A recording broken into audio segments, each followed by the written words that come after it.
In the forgotten parts of Detroit, where the American dream had faded away and buildings were falling apart, two brothers built something incredibly powerful. Their story would become so famous that people all over America would whisper their name. This is the true story of Demetrius Big Meech Flenory. He turned small bags of cocaine into a $270 million empire. He hung out with famous hip-hop stars and brought live tigers to birthday parties. In the end, he had to pay the price for living like a king in a world built on drugs and big dreams. Tonight, we will tell you the whole story of Demetrius Flenory. Before we get started, tell me where you are watching from. What is the time where you are? Write your city and the time in the comments. Are you listening from New York, Los Angeles, or maybe somewhere far away across the ocean? If you are ready to hear this incredible story about one of America's most famous crime stories, hit that subscribe button, smash the like, and share this video with someone who enjoys learning about real gangster history. Believe me, you will want to follow this channel for more stories you haven't heard before. Now, let's get started. On June 21st, 1968, a baby was born in Detroit, Michigan. This child would grow up to completely change the drug trade in America and leave a permanent mark on hip-hop culture. His name was Demetrius Flenory, but the world would eventually know him by a different name. Big Meech, his parents, Charles and Lucille Flenory, were honest, hard-working people trying to build a good life in a country that made it very hard for people like them. Charles Flenory worked in a car factory. He was one of millions of black men who had moved north during the Great Migration, looking for work in the industrial cities of the Midwest. His hands were rough from working long hours on the assembly line. His back ached from doing the same hard work for years. But he went to work every single day because that is what fathers do. Lucille took care of their home and raised their children in the church. She held Bible study groups that taught about faith, doing the right thing, and the belief that working hard would eventually lead to a good life. When Demetrius was still young, the Flenory family made a big move that would shape everything that came later. They relocated to southwest Detroit, Michigan. This was not just any neighborhood. Southwest Detroit in the early 1970s was a place of opposites. It was a neighborhood changing, where the dreams of working-class families ran into the hard truth that the economy seemed designed to crush those dreams. On January 10, 1970, Demetrius's brother was born. His name was Terry Lee Flenory. The two boys would become inseparable, like two halves of the same person, connected by family and eventually by an empire that would reach across America. Demetrius was charming and bold, while Terry was careful and planned everything out. Demetrius loved being the center of attention, but Terry preferred to stay in the background. Together, they balanced each other perfectly. At least for a while, the Detroit where they grew up was not the Detroit of Motown's best days. This was a city falling apart. It was a large city losing jobs, people, and hope. The oil problems of 1973 had destroyed the car industry. Car production dropped by 30% between 1973 and 1975. Factories that had employed thousands of people were shutting down or letting most of their workers go. The entire economy that Detroit was built on was collapsing underneath everyone. For the Flenory family, this meant watching their father work harder for less money. It meant seeing their mother stretch every dollar as far as it could go. It meant growing up in a home with two parents, where love and faith were everywhere. But money was always tight. They were not extremely poor. Charles's job put food on the table and kept a roof over their heads, but they were not comfortable either. There were no vacations, no new clothes, no extras. Every month was a struggle. trying to decide which bills could be paid and which ones would have to wait. The neighborhood itself showed what had been left behind. The 1967 Detroit riots had happened just a few years earlier, and you could still see the damage everywhere. Buildings were left empty and burned. Windows were broken. Like missing teeth in a smile that used to be beautiful. The riots had lasted 5 days. 43 people died.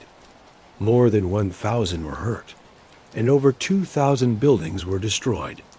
The National Guard had driven tanks through these streets. The city never truly recovered. By the time Demetrius and Terry were old enough to understand what was happening around them, Southwest Detroit felt like a place America had simply given up on. The police only came when they absolutely had to, and even then, they came with suspicion instead of a desire to protect. City services were not reliable.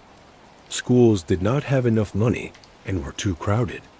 The honest ways to become successful seemed to shrink more every year. But there was money in Southwest Detroit, just not money made through legal jobs. The crack cocaine epidemic was starting to take over poor neighborhoods in American cities, and Detroit was no exception.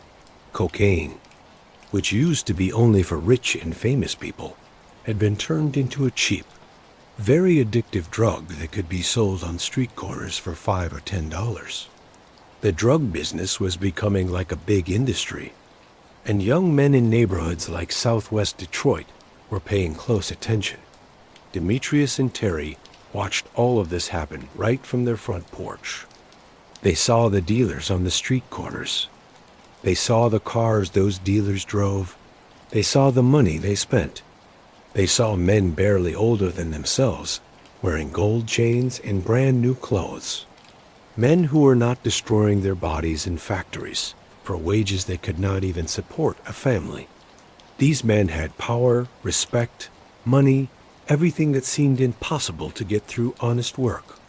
Detroit had produced famous drug dealers before, men whose names meant something in the streets. Demetrius Holloway was one of them, the original Big Meech. He was a drug leader who ran his business in Detroit during the 1980s. His organization was smart and violent, and young Demetrius Flenory would eventually take his nickname as a way to show his own ambition. There were the Chambers brothers, who ran a crack cocaine business worth millions of dollars. At its peak, it employed hundreds of people. There was Young Boys Incorporated, a drug group that was the first to use teenagers in the drug trade because they knew teenagers would get lighter punishments if they were caught. These organizations were not just criminal businesses. They were like other ways to make money in neighborhoods where the regular ways had failed. They gave people jobs. They put money into communities that banks had redlined and businesses had left. They were harmful, yes. They destroyed lives, absolutely. But to young men with very few choices, they looked like a chance to make it. Demetrius and Terry were not bad kids. They went to church with their mother. They went to school. They respected their parents. But they also had eyes. They could see how tired their father was. They could feel their mother's worry when the bills arrived. They understood, even as teenagers, that something was deeply wrong with the system, where a man could work full-time at an honest job and still find it hard to give his family a comfortable life. The moment things changed came during their high school years. Nobody remembers the exact date anymore, but sometime in the mid-1980s, Demetrius and Terry Flenory made a decision that would change everything. They decided they were not going to wait around for the American dream to come to them. They were going to take it, even if they had to break the law to do it. They told themselves it was to help their parents, and maybe, at first, that was true. But ambition has a way of growing beyond what you first intended. What starts as helping with the bills becomes wanting more than just getting by. It becomes wanting respect, power, luxury, all the things that being poor had kept from them. The Flenory brothers started out small in the drug trade, compared to what they would eventually build. In the late 1980s, while they were still in high school, they began selling cocaine in southwest Detroit. Their first operation was not very advanced. They called it the 50 Boys. The name came from the fact that they sold $50 bags of cocaine to people who used drugs and to smaller dealers. $50 might not sound like a lot, but in the street-level drug business, selling a large amount is everything. Sell 10 bags a day, that is $500. Do that every day for a week, that is $3,500. That was more money than many families in southwest Detroit saw in a month of honest work. And the Flenory brothers were ambitious. 10 bags a day was just the beginning. Southwest Detroit became their kingdom, their classroom, their place to prove themselves.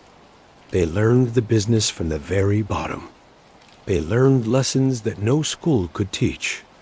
They learned how to judge the quality of the drugs, how to set prices so they could compete, how to keep track of their supply, how to collect money people owed them. They learned which customers would pay reliably and which ones would try to cheat them. They learned how to spot undercover police officers, how to set up their deals to lower the risk of getting caught, how to use younger kids and lookouts to keep themselves away from the actual hand-to-hand sales, but more than the practical details. They learned about how people think. Demetrius, even as a teenager, had a natural charm that made people want to be around him. He was magnetic. He could walk into a room, and everyone would notice him without him even trying. People wanted to near him. They wanted him to like them. They wanted to be part of whatever he was building. He had a vision. He could describe a future where they would all succeed together, where being loyal would be rewarded, and where they would truly be like brothers. Terry was different, but just as important. Where Demetrius was the dreamer, Terry was the one who did the math. He was careful and planned ahead. He understood that the drug game was as much about avoiding risks as it was about making sales. He kept track of the money very carefully. He knew how to set up the operation so they would be protected if someone got arrested. He knew how to keep the leaders far away from the actual street-level deals. Together, they were a powerful team. Demetrius provided the inspiration and charm that made people loyal. Terry provided the planning and caution that kept them alive and out of prison. They balanced each other perfectly. Two brothers with one mind, united in purpose and connected by family. The 50 Boys days were not without problems. Southwest Detroit already had drug dealers who did not like new competition. There were arguments over territory, tense conversations that could have turned violent. But the Flenory brothers had something that helped them. They were willing to share their success. Instead of trying to push everyone else out, they offered to work together. They suggested ways to make the market bigger, instead of just fighting over the same customers. This way of thinking, this willingness to see beyond just competing, would become a key part of their empire. They also had close calls with the police. Selling drugs in high school is always risky. Too many people know what you are doing. Too many people might talk. Too much young pride that attracts attention. They were stopped by police more than once. They were searched and questioned. But they were careful enough, and maybe lucky enough, to avoid serious trouble during these early years. The money started coming in, not millions yet, but enough to make a difference. Enough to help their parents pay bills, to buy new clothes, to feel like they had some control over their own lives. And with that first taste of success came a question that would push them for the next 20 years. What if we did something bigger? The late 1980s were a special time in America's drug trade. The crack epidemic was at its worst, with huge amounts of cocaine coming into the country from South America. The Italian Mafia's control over drug distribution was getting weaker, and new organizations, often run by Black and Latino business people, were taking their place. It was a time of opportunity for anyone brave enough, smart enough, and tough enough to grab it. Demetrius and Terry looked at what they had built with the 50 boys and saw it for what it was, a small operation with limited reach. They were street-level dealers, still too close to the product, still too exposed to risk. If they wanted to really succeed, they needed to think differently. They needed to build an organization, not just run a street corner. They needed to grow beyond Southwest Detroit, beyond Detroit entirely. They needed to stop being dealers and start being distributors. This understanding, this change in how they thought, marked the end of the 50 Boys era and the beginning of something much bigger. The brothers were in their late teens and early 20s, young men with ambition that went beyond their neighborhood. They had learned the basics of the drug trade, built a reputation for being reliable and fair, and gathered a core group of people who trusted them and believed in their dream. Now, as the 1980s turned into the 1990s, they were ready to build an empire. They just needed a name that captured what they wanted to create. Not just a drug operation, but a family, a brotherhood, an organization held together by loyalty and the promise of shared success. They would call it the Black Mafia Family. In 1989, Demetrius and Terry Flenory officially started what would become one of the most successful drug trafficking organizations in American history. The name they chose, Black Mafia Family, was meant to get people's attention. It connected them to the famous Italian mafia, while also showing pride in their own race and the idea of family that would become so important to their organization's culture. BMF was not just the 50 boys with a new name. It was a completely new way of thinking about what they were building. The Flenory brothers had studied the drug organizations that came before them, both what they did right and what they did wrong. They had seen how violence and fighting over territory had destroyed operations. They had seen how selling poor quality drugs made people lose trust and lose customers. They had seen how loose organizations led to people becoming informants and betraying each other. They were determined to do better. The early 1990s were a time of fast growth for BMF. The brothers started by making their control over Detroit's drug market stronger. They did this not through violence, but by running their business better than anyone else. They offered dealers better quality cocaine at competitive prices. They were reliable. They always had product available. And they took pride in never being out of stock. They were fair in their deals, did not shortchange anyone, and paid what they owed on time. In the chaotic world of the drug trade, these simple business practices made BMF stand out, but Detroit was just the beginning. The brothers understood that real money in the drug trade came from being a distributor, not from selling on the street. They needed to grow to other cities, to build a network that could move huge amounts of cocaine across state lines. This required connections, trust, and a completely new way of thinking about how drug organizations should work. Traditional drug operations usually stayed in their own territory and did not work with others.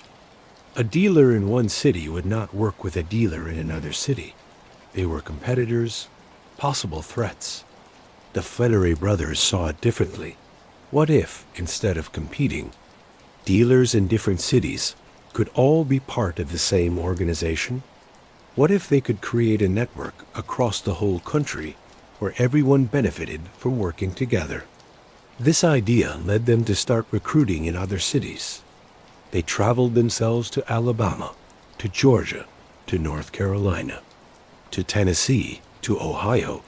Everywhere they went, they met with local dealers and made the same offer. Join BMF, get better product at better prices, become part of an organization that covers the whole country. Think of yourself not as just one hustler, but as part of a family. The offer worked. By the mid-1990s, BMF was operating in multiple states. By 2000, they were in at least 11 states: Alabama, California, Florida, Georgia, Kentucky, Louisiana, Michigan, Mississippi, Missouri, North Carolina, Ohio, and Tennessee. This was not just growth, it was a complete change. BMF was becoming a truly national organization, something that had never been done before in the black drug trade. The key to this growth was the brotherhood model. The Flenory brothers did not just do business with people. They brought them into a family. BMF members called each other brother. They celebrated each other's successes. They helped each other through hard times. There was real loyalty in the organization, a feeling that everyone was working toward the same goal and would share in the rewards. This loyalty was strengthened through generosity. When BMF members had legal trouble, the organization helped pay for lawyers. When someone got arrested, BMF took care of their families. When someone was having a hard time, Big Meech might show up with cash to help them out. This was not just good for business. It created emotional bonds that went far beyond just money. But BMF's success was not just about loyalty and good feelings. It was also about having a smart, organized system. The brothers created an organization with many levels. This kept the leaders far away from the street-level business. At the very top were Demetrius and Terry, making the big decisions and handling connections with the most important suppliers. Below them were regional managers who ran operations in different cities. Below them were local distributors who moved the product to the street dealers. And at the very bottom were the street dealers who actually sold to the people using the drugs. This structure did several things. First, it protected the leaders. If a street dealer got arrested, they could not directly connect Big Meech or Southwest T to the crime because they had never met them and did not know the details of the larger operation. Second, it allowed them to grow.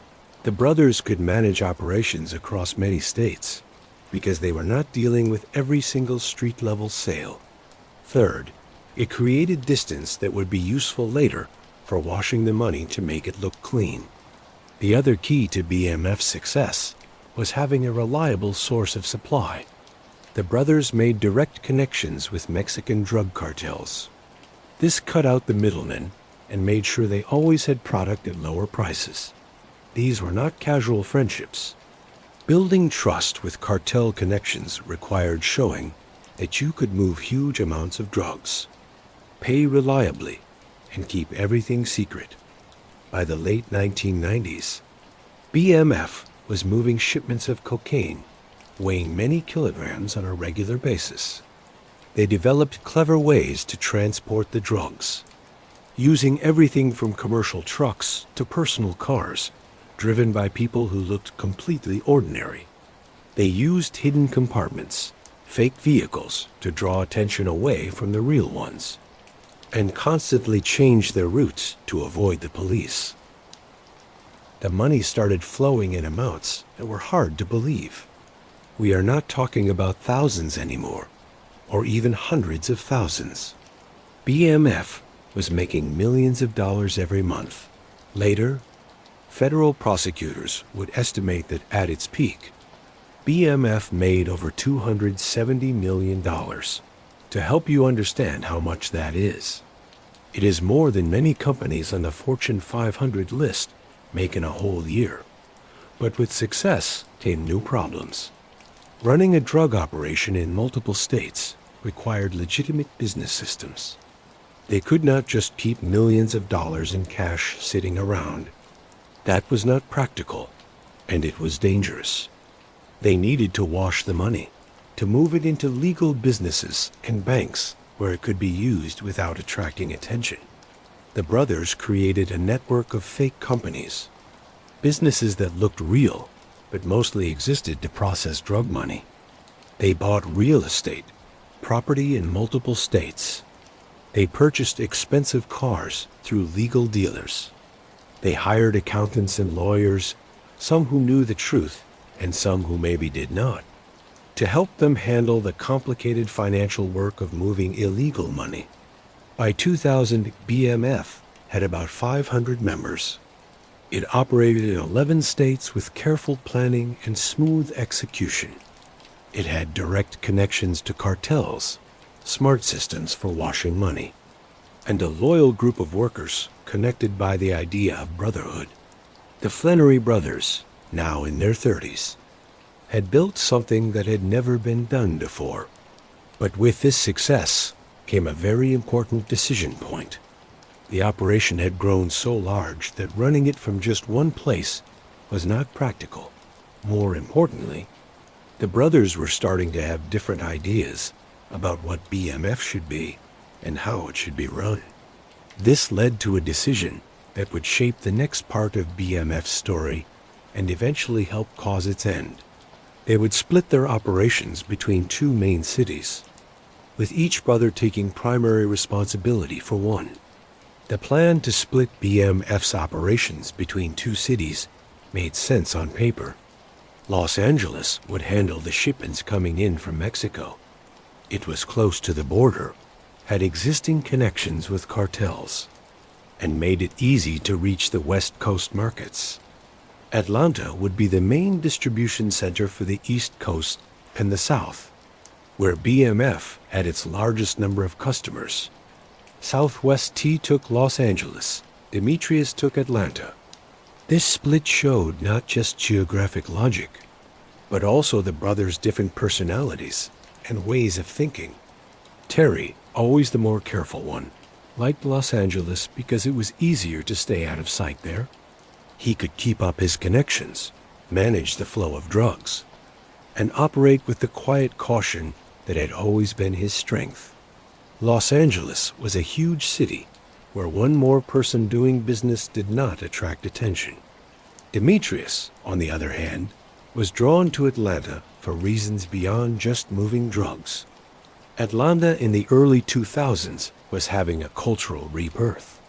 It was becoming the capital of Southern hip-hop, with producers like Jermaine Dupri and artists like Outkast putting the city on the map. There was new money flowing in. A black middle class and upper class was growing. There was a busy nightlife in neighborhoods like Buckhead. Atlanta felt like a city on the way up, a place where ambition was celebrated, where showing off was not just accepted, but expected. For Big Meech, Atlanta was perfect. He arrived in Atlanta and immediately let everyone know he was there. This was not about keeping a low profile. This was about establishing BMF as a brand, a way of life, a force in the culture. Big Meech started showing up at the most popular clubs, places like Club Chaos, the Velvet Room, and Magic City. He did not just show up. He arrived, multiple expensive cars, a group of 20 or 30 people with him, the VIP sections completely taken over, bottles of the most expensive champagne flowing freely, and the money, oh, the money. Big Meech would tip bartenders and waitresses thousands of dollars in a single night. He would buy bottles for strangers if someone caught his attention or impressed him with their hustle. He might just hand them $5,000 or $10,000. This was not careless spending. It was planned generosity, meant to build a reputation and create loyalty. The effect was like magic. People wanted to be around Big Meech. Promoters wanted him at their events. Club owners treated him like a VIP. Local dealers and hustlers wanted to be connected to BMF. The name started to mean something beyond just the drug trade. BMF was becoming a symbol of success, of living large, of refusing to accept the limits that society tried to put on you. But Big Meech understood something important about Atlanta at that time. The city's hip-hop scene was not just about music. It was about a lifestyle, about wealth, about black excellence and success that was not ashamed of itself. The most successful rappers were not just making music.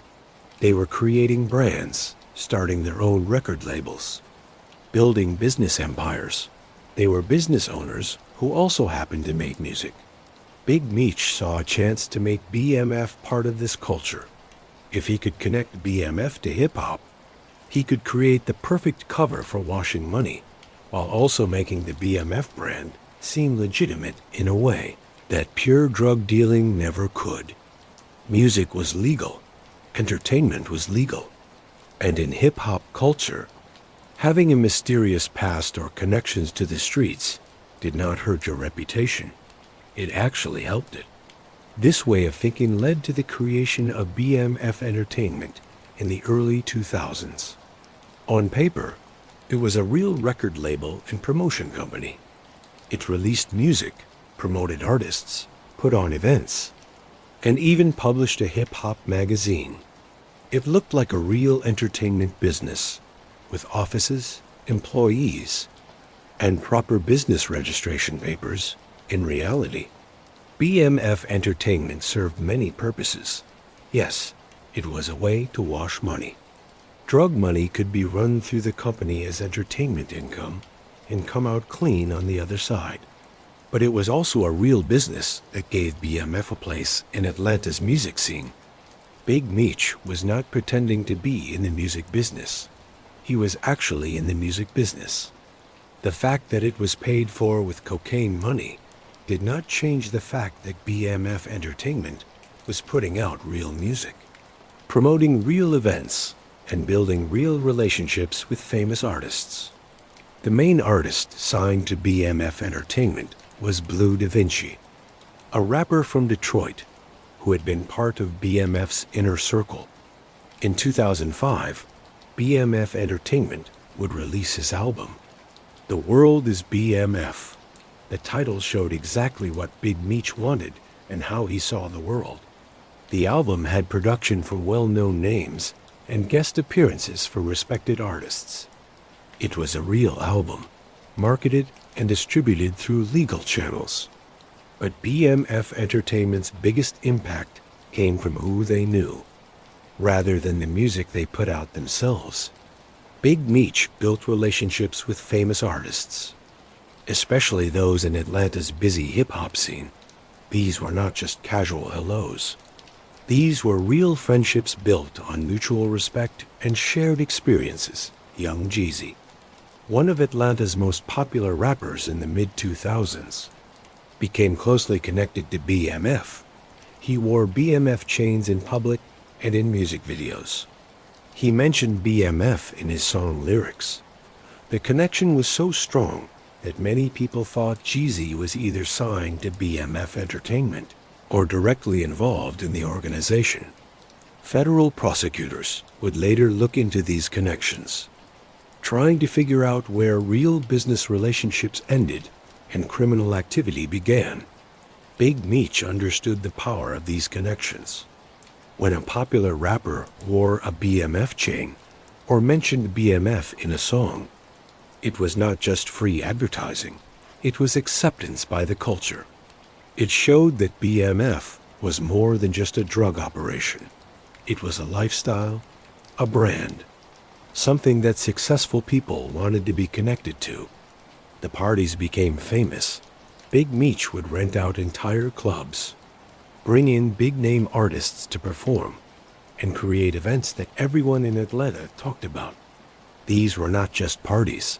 They were cultural moments where athletes, entertainers, and street legends all mixed together. LeBron James was photographed at BMF events. So were many other professional athletes and entertainers. Being at a BMF party meant you were someone important. At one especially famous birthday party, Big Meech brought in live tigers and elephants. This was not just spending money for no reason. It was a message. It said, "We have reached a level where normal rules do not apply to us. We can do anything. Nothing is impossible for BMF." In Atlanta, Big Meech also invested in real estate, buying several large mansions in rich neighborhoods. These were not just places to live, they were proof that they had made it. Proof that kids from Southwest Detroit could compete with old money and new tech wealth. The mansions were filled with the best of everything. The garages were packed with expensive cars that looked like exotic car dealerships. Big Meech's personal car collection became almost as famous as he was. Bentleys, Maybachs, custom luxury vehicles that cost more than most people's houses. He did not just own these cars. He showed them off, drove them to clubs, parked them where everyone could see. Again, this was not just showing off for no reason. It was building a brand. Every person who saw those cars connected them to BMF, to success, to living like a king. The jewelry was on a completely different level. Big Meech became a customer of Jacob the Jeweler, the world-famous jeweler for celebrities and athletes. Jacob created custom BMF pieces, pendants, chains, rings that cost hundreds of thousands of dollars each. These were not just accessories, they were art you could wear. Status symbols that showed you were part of BMF and that you had succeeded. Meanwhile, 3,000 miles away in Los Angeles, Southwest T was building a very different kind of operation. Where Big Meech wanted attention, Terry avoided it. He dressed well, but not in a way that made people stare. He went to events, but did not make a big show of himself. He focused on the business itself, keeping up relationships with the cartels, managing the logistics, making sure the product was good quality, and keeping everything running smoothly. Terry understood the drug game differently than his brother. To him, the goal was to make as much money as possible while staying out of prison. Every unnecessary risk, every moment in the spotlight, every connection with celebrities who might be watched by police. These were all possible ways to get indicted by the federal government. He had seen too many talented hustlers get caught because they could not stop bragging, showing off, being seen. The differences in how the brothers thought started to cause problems around 2003. Terry would call Demetrius, frustrated by something he had seen or heard. Why are you hanging out with rappers? Why are you bringing tigers to parties? Why are there billboards? Oh yes, the billboard. At some point in the early 2000s, a billboard appeared in Atlanta that said, "The world is BMF." It was supposed to be for BMF Entertainment, promoting Blue Da Vinci's upcoming album, but really, it was Big Meech making a statement to the city, to the world: we are here. We are successful. We are not hiding. To Terry, this was crazy. You do not advertise a criminal business. You do not attract the attention of federal law enforcement. Every moment in the spotlight was a moment the police could be watching. Taking notes, building a case. To Demetrius, Terry was thinking too small. They had built something no one had ever built before. Why should they hide like criminals when they could live like kings? The lifestyle was not just about personal enjoyment. It was about building the BMF brand, about creating something that went beyond just street-level drug dealing. Plus, the entertainment business was giving them legal cover. The police might suspect something, but they would have to prove it. The arguments became more frequent. Phone conversations would turn into shouting matches. Arguments about territory that used to be solved easily became signs of deeper disagreements about how to think and what to do. Arguments about money that would have been small became big sources of conflict. By late 2003, the split was becoming permanent. It was not just two cities anymore. It was two separate operations that happened to share a name. Terry was running Los Angeles with almost no input from Demetrius. Demetrius was running Atlanta with almost no input from Terry. They were still technically BMF, still technically brothers in business as well as by blood. But the unity that had made them so strong was breaking apart. Family members tried to help. Their mother, Lucille, begged her sons to work things out, to remember why they had started BMF in the first place. People who had been with them from the beginning tried to make peace. But the basic disagreement was not about any one specific thing. It was about two different ideas of what BMF should be. Neither brother was completely wrong. Terry was right that Big Meech's lifestyle was attracting dangerous attention. Demetrius was right that BMF Entertainment was creating opportunities and making them seem legitimate in a way that pure drug dealing never could. But they could not find a way to make both approaches work together. They could not find a middle ground where both could be happy. This crack would have consequences beyond just hurt feelings and family problems. A united BMF, with both brothers working together, had been almost impossible to get into. Their security was tight, their operations were disciplined, and their loyalty was strong. A divided BMF, with problems inside and communication breaking down, was weak in ways it had never been before, and the federal government was watching. To really understand BMF's impact on American culture, you have to understand how deeply the organization became part of hip-hop. This was not just a criminal business that happened to like rap music. BMF Entertainment became part of the fabric of hip-hop in the mid-2000s, influencing the music, the culture, and the stories people told in ways that still matter today. BMF Entertainment had offices in Atlanta and worked as a record label promotion company and general entertainment business.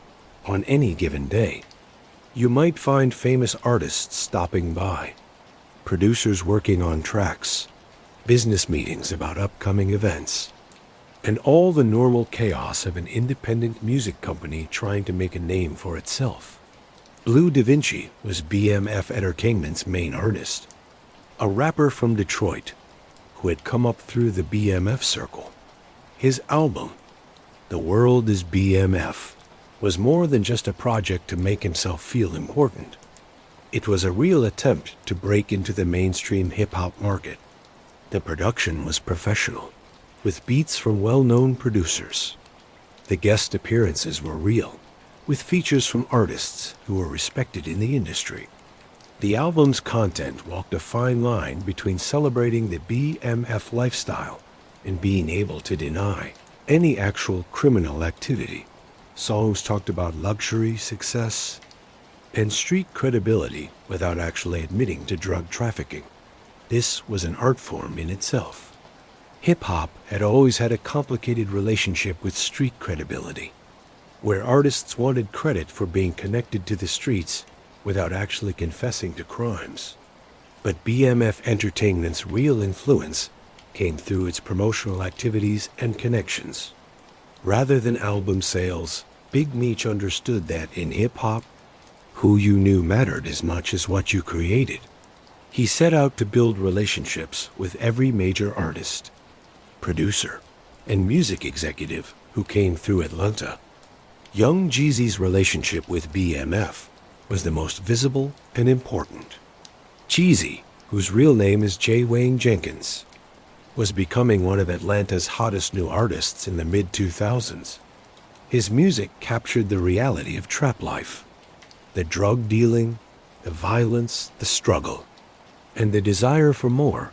His first big album, Let's Get It, Thug Motivation 101, made him a voice of the streets. Jeezy's connection to BMF gave his music credibility. When he talked about moving large amounts of drugs and living large, listeners knew it was not just rap fantasy. He was connected to people who actually did these things. The BMF chains he wore in videos and public appearances became famous. They were symbols of status within hip-hop culture that everyone recognized. The relationship helped both sides. Jeezy got street credibility and connections that helped his career. BMF got acceptance by the culture, and free advertising every time Jeezy wore their chain or mentioned them in a song. It was a relationship that helped each other, blurring the lines between entertainment and criminal activity in ways that fascinated fans and worried law enforcement. Other artists were connected to the BMF world. Some went to parties, some wore the chains, some mentioned BMF in their lyrics. The overall effect was that BMF became part of hip-hop's language, a reference point for success and street credibility. The clubs were where BMF's cultural influence was most obvious. On any given weekend in Atlanta, you could find Big Meech at Club Chaos, the Velvet Room, or Magic City. These were not casual visits to a club. They were events. When Big Meech arrived, the whole feeling of the place changed. The VIP section would fill up with his crew. Bottles would start flowing, and money would literally fly through the air as BMF members threw thousands of dollars into the crowd. Promoters loved having BMF at their events because it guaranteed a successful night. If word got out that Big Meech would be at a club, people would wait in line for blocks trying to get in. Everyone wanted to be near that level of success, to maybe catch some of that energy, maybe even to be noticed and brought into the circle. For artists, performing at BMF events was both profitable and good for their career. Big Meech paid well for performances, and being associated with BMF could open doors. The parties themselves became networking events where artists, producers, executives, and street figures all mixed together. Deals were made, collaborations were born, and relationships were formed that would shape Southern hip-hop for years to come. The parties also served a practical purpose for BMF. They created an environment where large amounts of cash could change hands without looking suspicious. If you are at a club where people regularly tip thousands of dollars and buy expensive bottles, a few more $1,000 changing hands does not look unusual. The entertainment business provided the perfect cover for washing money. Concert promotion, event management, artist development. These were all legal businesses that dealt with a lot of cash and had financial structures that were not always completely clear. BMF Entertainment also produced a hip-hop magazine, providing another way to promote the brand and wash money. The magazine had interviews, music reviews, and lifestyle content, all presented with professional quality. Advertising in the magazine provided another way to move money through legal business channels. The office itself became a meeting place for Atlanta's hip-hop community. Artists would stop by to talk business, to play new music, to network. Producers would come through looking for opportunities. Young rappers hoping to make it would show up hoping to get noticed. Big Meech acted like a king in his domain, generous with his time and advice, always willing to help someone who impressed him with their talent or hard work. This was not completely cynical calculation. Big Meech genuinely loved hip-hop culture. He related to the stories of struggle and wanting more, the celebration of success despite the odds, the refusal to accept society's limits. In many ways, BMF's story was like hip-hop's story. Both came from poor neighborhoods. Both built empires through being entrepreneurial, whether legal or not. Both faced society's fascination and criticism at the same time. The athletes were another important part of BMF's cultural reach. Professional athletes, especially those from similar backgrounds, were drawn to the BMF lifestyle. LeBron James, then a young superstar with the Cleveland Cavaliers, was photographed at BMF events, so were many NFL and NBA players. For young athletes who had grown up in situations similar to Big Meech, BMF represented a different path to the same success. Controversial maybe, but undeniably successful. These connections worried the sports leagues and teams. They worried about their players being connected to suspected drug dealers, about the legal and public relations problems this could cause. But they could not control what their players did in their free time. And the attraction of BMF's parties and Big Meech's charm was strong. The jewelry became its own form of cultural expression. Jacob the jeweler, who made custom pieces for everyone from Jay-Z to Michael Jordan, designed fancy BMF chains and pendants.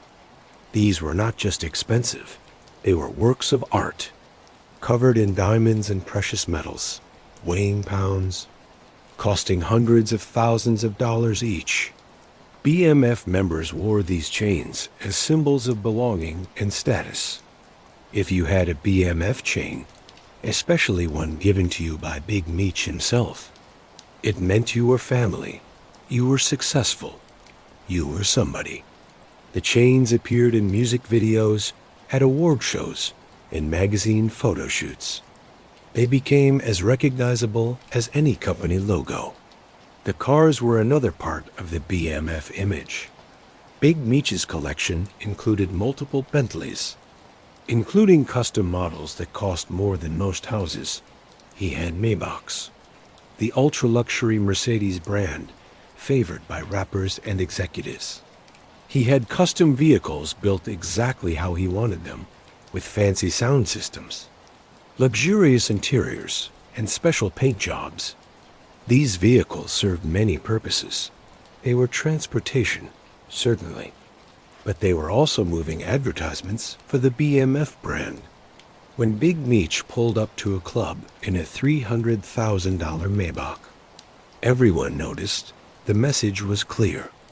BMF represented a level of success that most people could only dream about.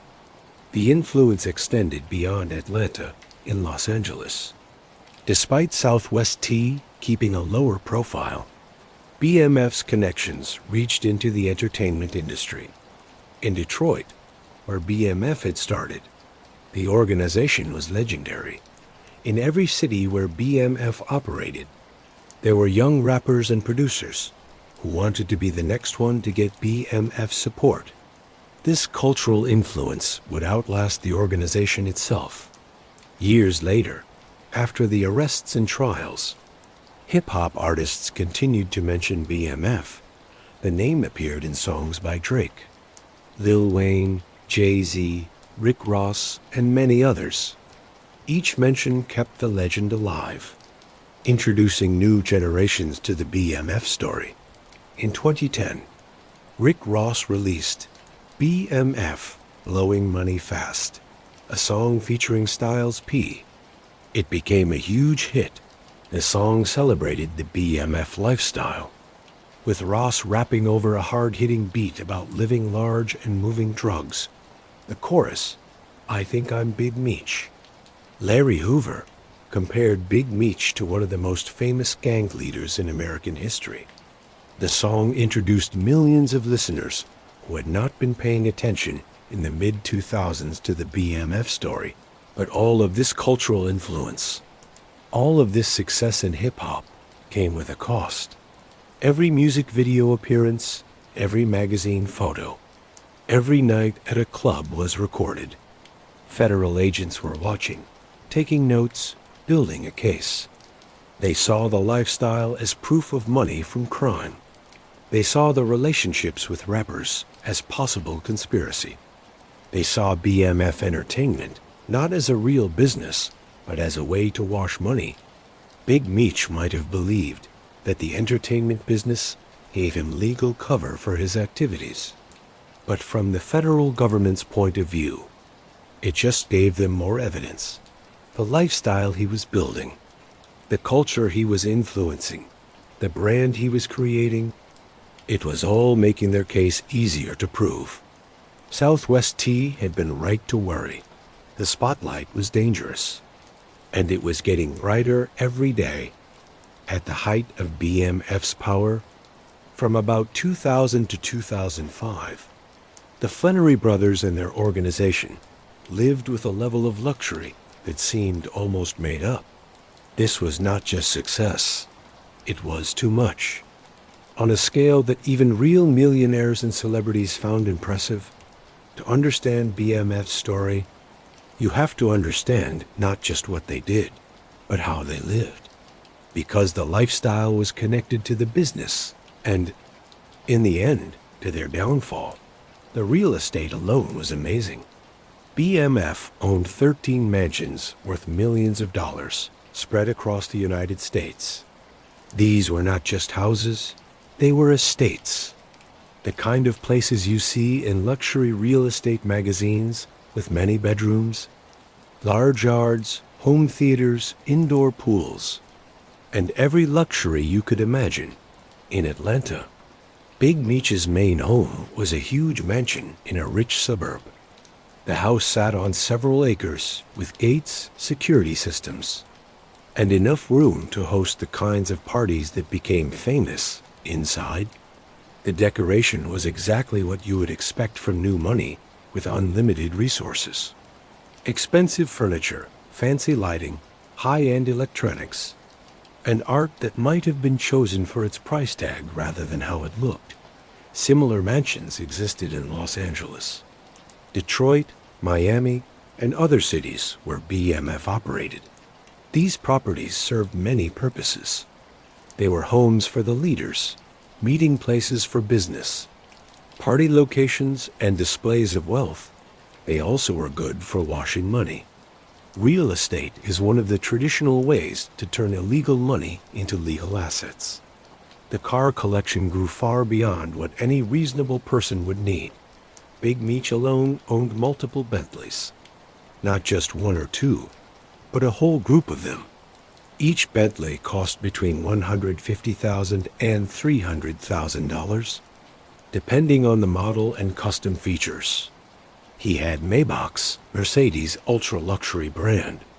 That cost over $350,000.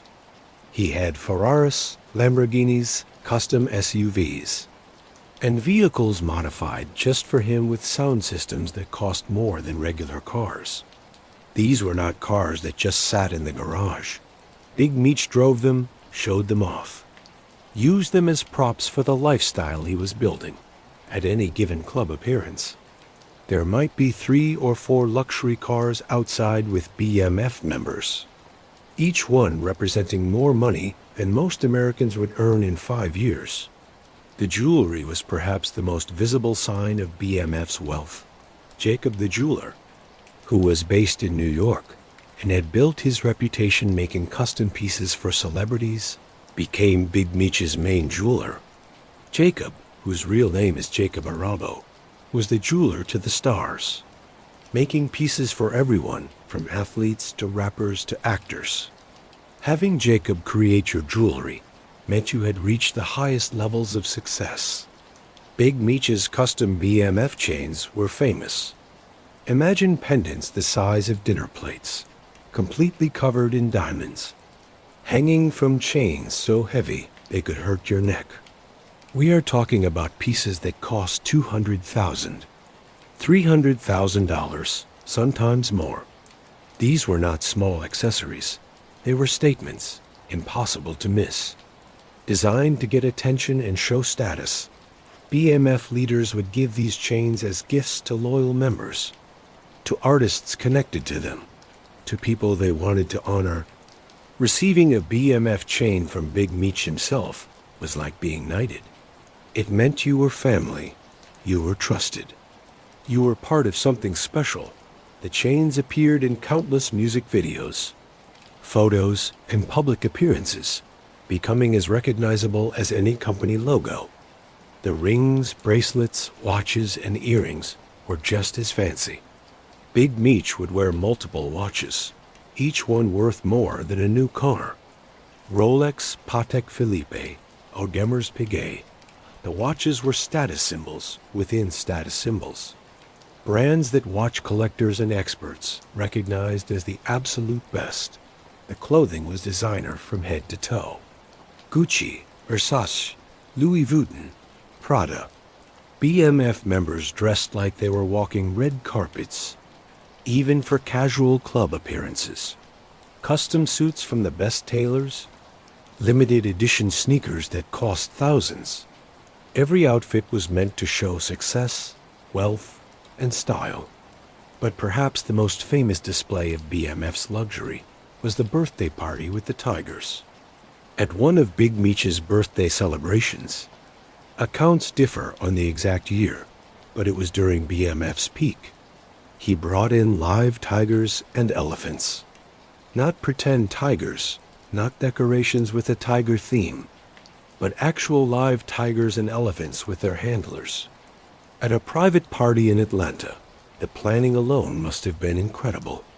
Finding someone willing to bring wild animals to a private party, dealing with permits or avoiding them, making sure everyone was safe, the cost, all of it just to make a statement. We can do anything. Normal rules do not apply to us. We have reached a level of success where we can have whatever we want. And that might have been the main idea of Big Meech's thinking during these years. That success meant freedom from limits. They had grown up poor, watching their father work himself to exhaustion for wages that barely covered bills. Now they could buy anything, do anything, experience anything. The Tigers were not just showing off. They were proof that the poverty of their childhood was permanently in the past. The parties became the stuff of legend. BMF would rent entire clubs, sometimes for multiple nights. They would bring in major artists to perform. Not just local acts, but platinum-selling rappers and singers. These were not cheap performances at a club. These were concert-level bookings with fees that could reach 6 figures. At these parties, money was literally thrown around. BMF members would make it rain, throwing thousands of dollars in cash into the air, letting it fall on dancers and other people at the party. This was not done once or twice. It was a regular thing. On any given night, tens of thousands of dollars might be thrown around like confetti. The bottle service was similarly excessive.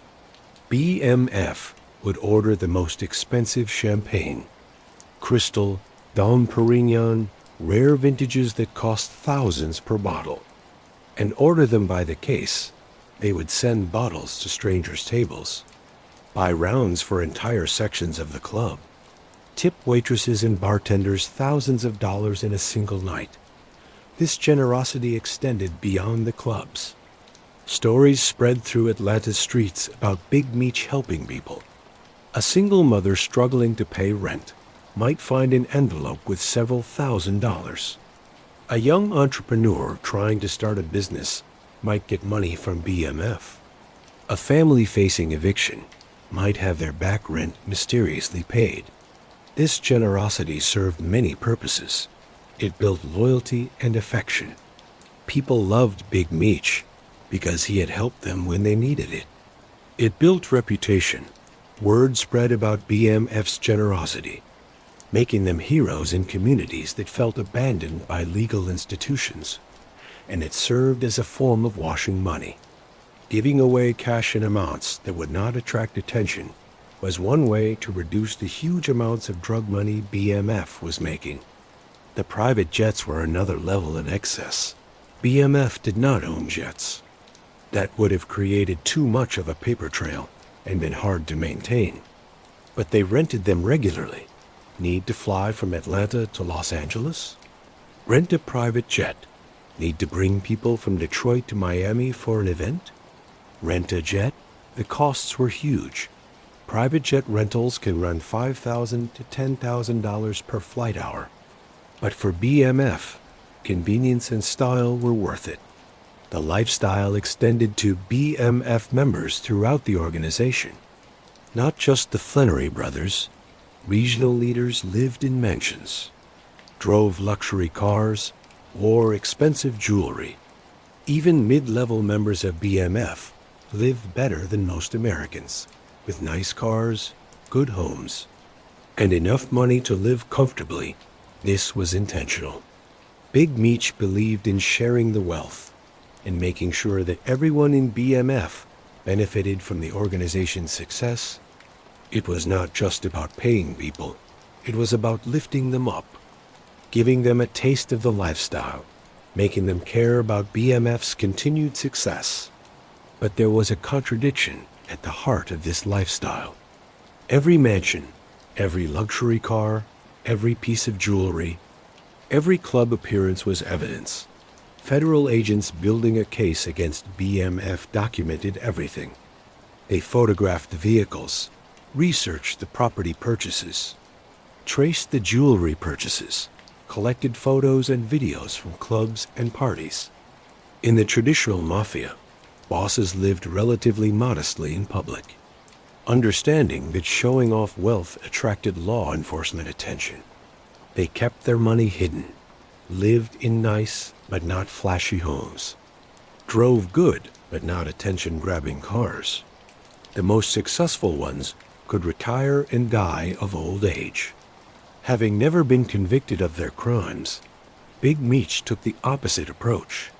He believed that the lifestyle was the whole point, that success meant being able to live without limits, that being a king meant living like one. Even if, especially if people were watching. Southwest T saw it differently in Los Angeles. He lived well, but not in a way that made people stare. He had a nice home, good vehicles, but nothing that would appear on a show like MTV Cribs. He understood that every moment in the spotlight was a risk. Every dollar that could be traced was potential evidence. He wanted to make money, save it, invest it wisely, and eventually retire from the game without going to prison. The brothers' different approaches to lifestyle showed their basic disagreement about what BMF should be. To Big Meech, BMF was a brand, a movement, a lifestyle that went beyond just selling drugs, the organization's cultural impact, its influence in hip-hop, its status as an urban legend, was as important as the money itself. To Southwest T, BMF was a business, one that happened to be illegal and therefore required secrecy. The goal was wealth, not fame, security, not status, long life, not legend. Both ways of thinking had good points. Big Meech's approach had made BMF into something bigger than just another drug operation. It was a cultural event that would be remembered long after they were gone. But Southwest T's caution might have kept them free longer, might have prevented the federal attention that was building with every club appearance and music video cameo. In the end, they could not make these approaches work together. And as they were building mansions and buying tigers, federal agents were building something else, a case that would bring the whole empire crashing down. The BMF lifestyle of luxury and too much could make you forget a basic truth. This was a drug empire built on violence and the threat of violence, behind the parties and the jewelry. Beyond the music videos and the celebrity friendships, there was a darker reality. Blood had been spilled, lives had been taken, and the Flenory brothers themselves had come terrifyingly close to death multiple times. The violence started early, back when BMF was still just the 50 boys operating in Southwest Detroit. In the late 1980s, Southwest T was shot in the eye during a fight on the streets. The exact details have been lost to time and the code of silence that rules the streets. But the result was permanent. Terry Flenory would live the rest of his life with limited vision in one eye. A constant reminder of how dangerous this life was. Around the same time, Big Meech was shot in the neck outside a Chinese restaurant in Detroit. Again, the specific details remain unclear. Who shot him? Why? Was it revenge for something or an attempted robbery? What mattered was that the bullet had come within inches of ending his life. A slightly different angle, a few millimeters one way or the other, and there would have been no BMF empire, no hip-hop connection, no legend of Big Meech. These were not the last times violence would touch the Flenory brothers. In 2004, when BMF was at its peak of success and visibility, Big Meech was shot in the buttocks outside a nightclub in Atlanta. The incident happened after an argument with Anthony Wolf Jones, who had worked as a bodyguard for Sean Puff Daddy Combs and was a respected figure in Atlanta's street scene. The argument turned into a shootout. Big Meech was wounded, but he survived. A member of Wolf's group was killed in the gunfire, and his death sent shockwaves through Atlanta's connected worlds of hip-hop and street culture. The 2004 shooting was important for many reasons. First, it showed that even at the height of his power, Big Meech was not untouchable. Someone had been willing to challenge him, to pull a gun on him in public. Second, it resulted in a death, which automatically made law enforcement more interested. Homicides, especially ones involving public figures in the entertainment world, brought attention that simple drug dealing might not. Third, and perhaps most importantly, it was too public. This was not violence kept within the drug trade, hidden from regular people. This was a shootout outside a nightclub with witnesses, police reports, and media coverage.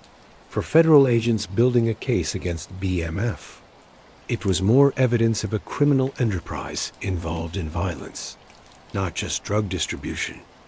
The violence was not limited to attacks on the Flenory brothers.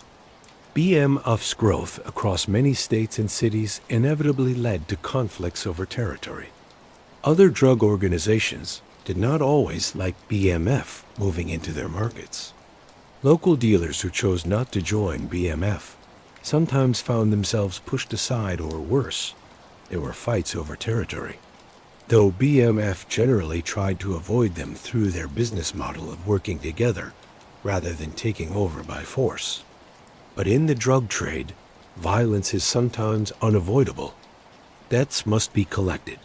Disrespect must be answered. Threats must be dealt with.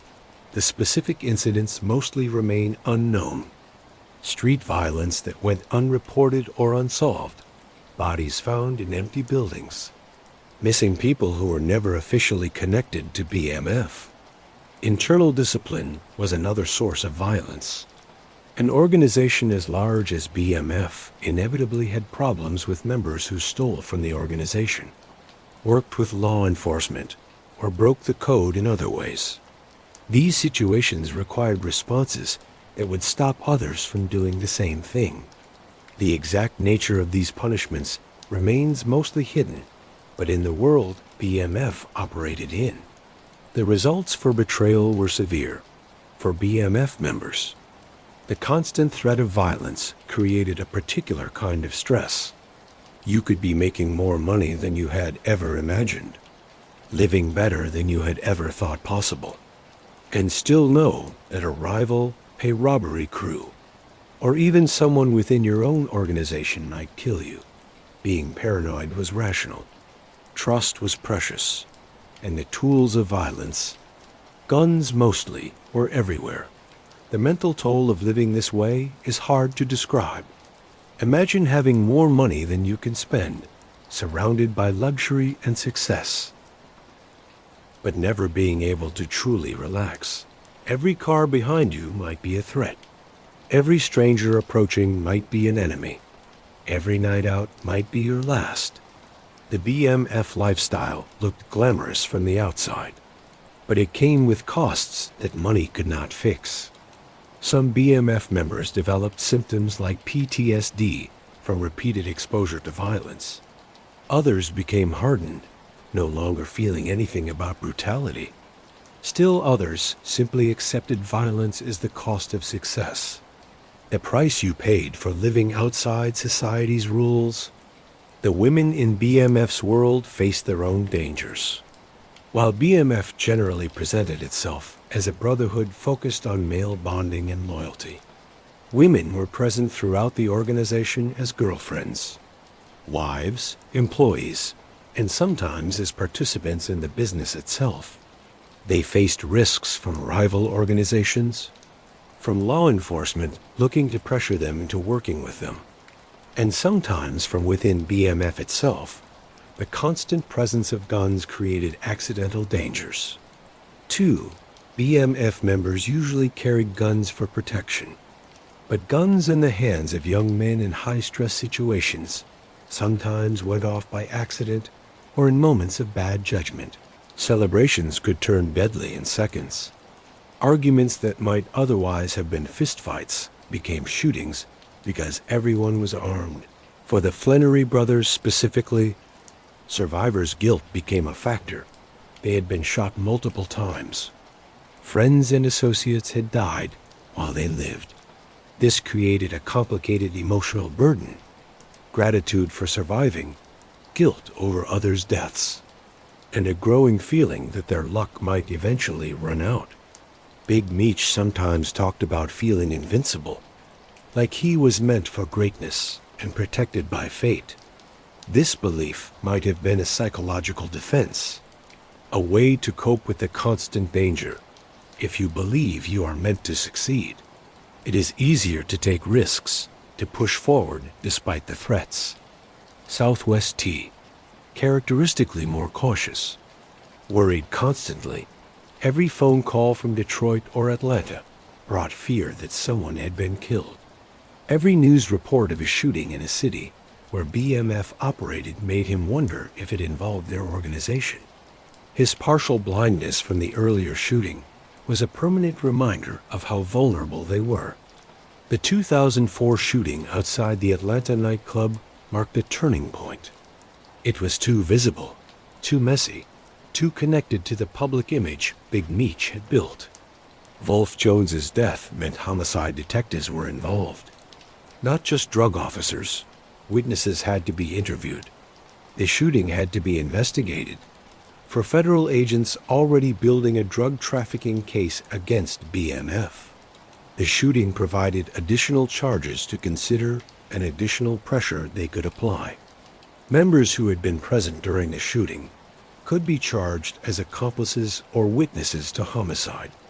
The violence gave prosecutors more power, another angle to pursue in bringing down the organization. The incident also showed the danger of Big Meech's lifestyle approach. If he had been keeping a low profile like his brother, he would not have been at that nightclub. The argument would not have happened, or at least would not have happened to him. Wolf Jones would probably still be alive. The federal case would not have that particular piece of evidence, but Big Meech could not, or would not change his approach. He built BMF on a certain image, a certain lifestyle. He believed in it, and he was not going to hide in the shadows just because it was safer. This stubbornness, or courage, depending on how you look at it, was both his greatest strength and his fatal flaw.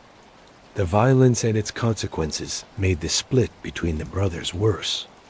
Every incident made Terry more convinced that Demetrius's approach was going to get them killed or imprisoned. Every phone call about a shooting or an arrest or a close call reinforced his belief that they needed to pull back, lower their profile, operate more carefully. But Demetrius saw it differently. Violence was part of the game. Risk was just part of it. You could not build an empire by being afraid. And the lifestyle, the visibility, the BMF brand, that was what made them different from every other drug organization. That was what made them legends rather than just criminals. Neither was completely wrong, but they could not find common ground. And as they argued about philosophy and approach, as the violence continued and the federal investigation intensified, time was running out for the Black Mafia family. The relationship between Demetrius and Terry Flenory had always been the foundation of BMF's success. They were brothers first, business partners second, and that bond had kept the organization going through challenges that would have destroyed weaker partnerships. But by 2003, cracks that had been forming for years finally became breaks. The empire they built together was beginning to split along the same fault line. The basic disagreement was about how they fought, and therefore almost impossible to fix through compromise. Demetrius believed that BMF should be visible, that building the brand through entertainment and lifestyle was not just okay, but necessary. He wanted to be known, to be respected, to live publicly like the king he felt he had become. The risks were worth it because the lifestyle was the whole point of success. Terry believed the opposite, that visibility was suicide, that every public appearance was evidence for federal prosecutors, that the smart move was to make money quietly, save it carefully, and eventually retire from the game without spending decades in prison. He would rather be unknown and free than famous and in prison. These were not just different plans, they were different values, different definitions of what success meant. And as BMF grew more successful, the contradictions became more obvious and more problematic. The specific things that triggered arguments varied. Sometimes it was money. Who was spending what? Who had access to which funds? Whether expenses were justified. In a cash business spread across multiple states, keeping track of money was complicated, and arguments were unavoidable. But arguments about money were often really about deeper disagreements. Territory was another source of conflict. BMF operated in multiple cities, and working together was essential. When Demetrius made decisions that affected Terry's Los Angeles operations without talking to him first, resentment built up when Terry pushed back on Atlanta projects. Demetrius felt undermined. Small misunderstandings grew into major conflicts because trust was breaking down. The entertainment business was a particular source of tension. Terry saw BMF Entertainment as an unnecessary risk, a project to make Demetrius feel important that attracted federal attention without making enough legal profit to be worth it. He questioned why they needed to be in the music business at all when the drug business was so profitable. Demetrius saw BMF Entertainment as essential. It gave them a way to wash money. It built the brand. It created chances to network with influential people. And it was actually working. Artists were releasing music. Events were being promoted. Real business was happening. The fact that it was paid for with cocaine money did not make it less successful or useful. The Wolf Jones shooting in 2004 brought everything to a head. Terry was furious. He called Demetrius, demanding to know how he could be so reckless, how he could be involved in a public shooting at the height of federal scrutiny. Someone was dead. Big Meech had been wounded. The entire Atlanta operation was now under even more intense investigation. Demetrius defended himself. He had not started the fight. He defended himself when threatened. What was he supposed to do? Let someone kill him to avoid federal attention? Besides, this was the life they had chosen. Risk was just part of it. You could not build an empire without making enemies and facing threats. Family members tried to step in. Lucille Flenory, their mother, begged her sons to make up. She had raised them in the church, taught them about brotherhood and family loyalty, and now watched helplessly as they grew apart. She could not stop them from being in the drug trade. That battle had been lost years ago. But she could at least try to keep them united. Other BMF members tried to help. People who had been with the organization from the beginning understood that unity was essential. A divided BMF was weak against outside threats and problems within. Regional leaders who reported to both brothers found themselves stuck in the middle, trying to maintain relationships with both while avoiding taking sides. But the gap was too wide. By late 2003, the split was becoming permanent. Terry moved to Los Angeles full-time, making it his main base. He was still part of BMF in name, but more and more, he ran his own operation with little coordination with Atlanta. His focus was on keeping up cartel connections, managing shipments, and operating with the secrecy he had always preferred. Demetrius continued building the BMF entertainment empire in Atlanta, throwing parties, building relationships with artists and athletes, living the lifestyle that had made him famous. He was still running a huge drug distribution network. Do not mistake his public image for abandoning the main business. But he was doing it his way, without Terry's constant criticism. The organization began to break apart along these lines. Some BMF members were loyal mainly to Big Meech, drawn by his charm and vision. Others were loyal to Southwest T, appreciating his careful approach and business sense. Most tried to stay loyal to both. But as the brothers talked less and ran things more independently, they became harder and harder. Communication between Detroit and Los Angeles became just going through the motions. Phone calls that had once been long strategy discussions became short updates. Meetings became rare. The unity of command that had made BMF so effective was dissolving into separate operations that happened to share a name. This division had real consequences beyond hurt feelings. BMF's strength had come from working together, from being able to move products smoothly across state lines, from the loyalty that came from everyone feeling part of one organization. As the brothers split, that coordination suffered. Regional leaders sometimes got conflicting instructions. Problems with the supply chain took longer to solve. Moving money became more complicated. The division also created security problems. BMF's information security had depended on tight circles of trust and clear lines of authority.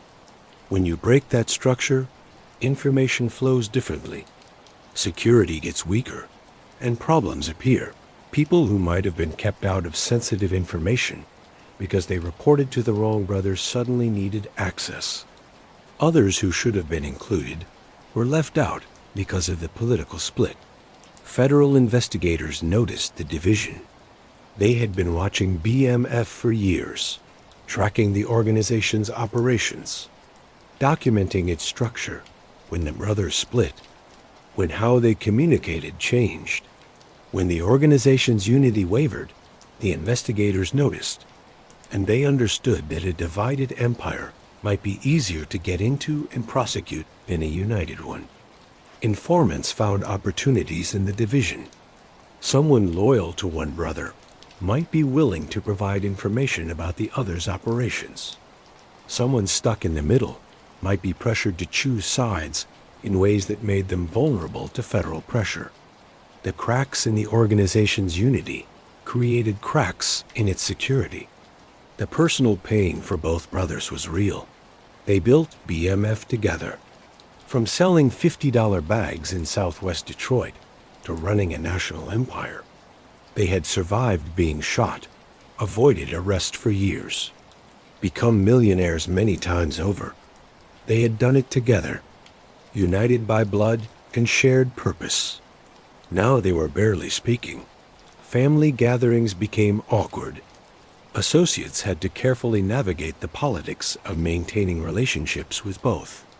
The empire they had built together was being divided by the very success they had achieved. There is a tragedy in this split that goes beyond just the criminal aspects. Two brothers who loved each other, who had started with the simple goal of helping their family, who had built something never seen before, could not find a way to stay together. The money and success that were supposed to lift them up ended up driving them apart. By 2005, BMF was still operating, still profitable, still powerful, but it was no longer the united force it had been. It was two empires sharing a name, two brothers on different paths, one organization waiting for the moment when all the pressures, outside and inside, would cause it to collapse. That moment was coming. Federal investigators had been building their case for years. They had wiretaps, they had informants, They had financial records. They had watched BMF grow, documented its operations, identified its structure, and they had seen the organization divide, seen the weak spots appear. The brothers at war were about to face a much more dangerous enemy, the full power of the United States federal law enforcement system, armed with RICO laws and determined to take apart the Black Mafia family once and for all. While Big Meech was throwing parties and Terry was managing logistics, while BMF was expanding across states and building hip-hop connections, another organization was building something too, the federal government, with resources that made even BMF's considerable wealth look small, was putting together a case that would eventually bring down the entire empire. The investigation into BMF actually started earlier than most people realize.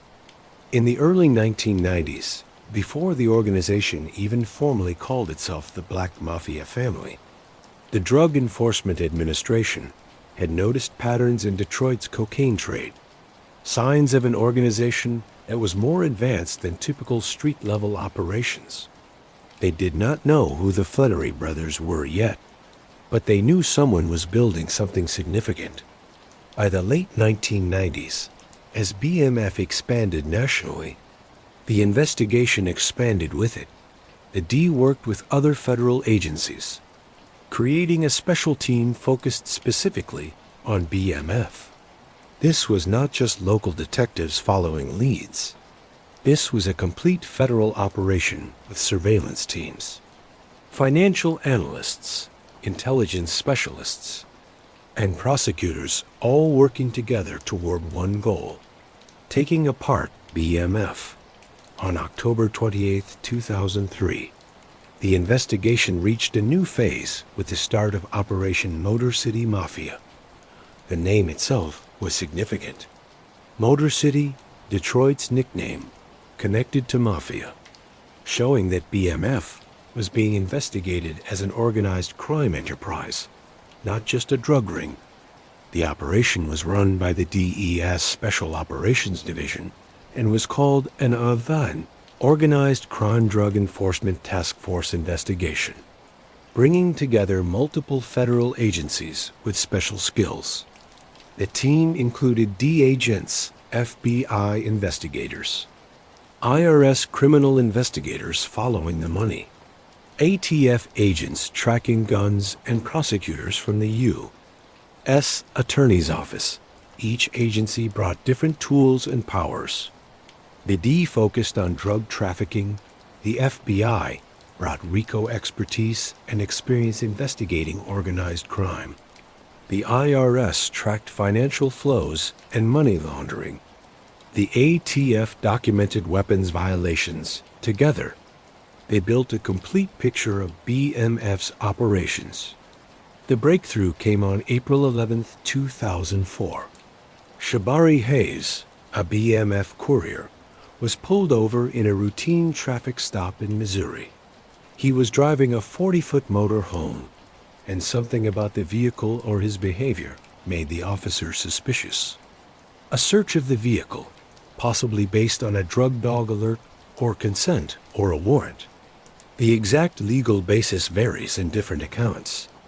Revealed cocaine, but this was not just a small possession case. The seizure connected Hayes to BMF's interstate distribution network.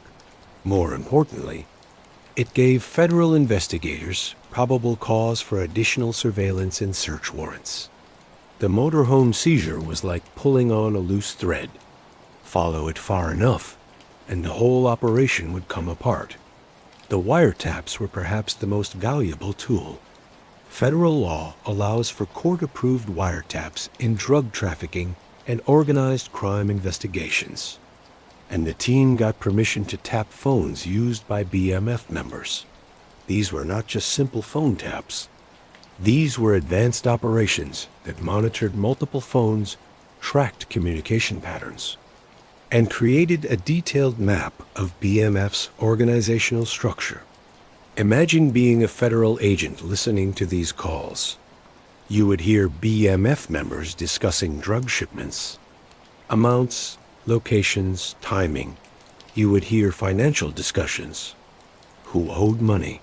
Who was getting paid? How money was being moved. You would hear organizational structure. Who reported to whom? Who made decisions? How conflicts were resolved. Each conversation added to the picture, making BMF's operations clearer. The wiretaps revealed the split between the brothers.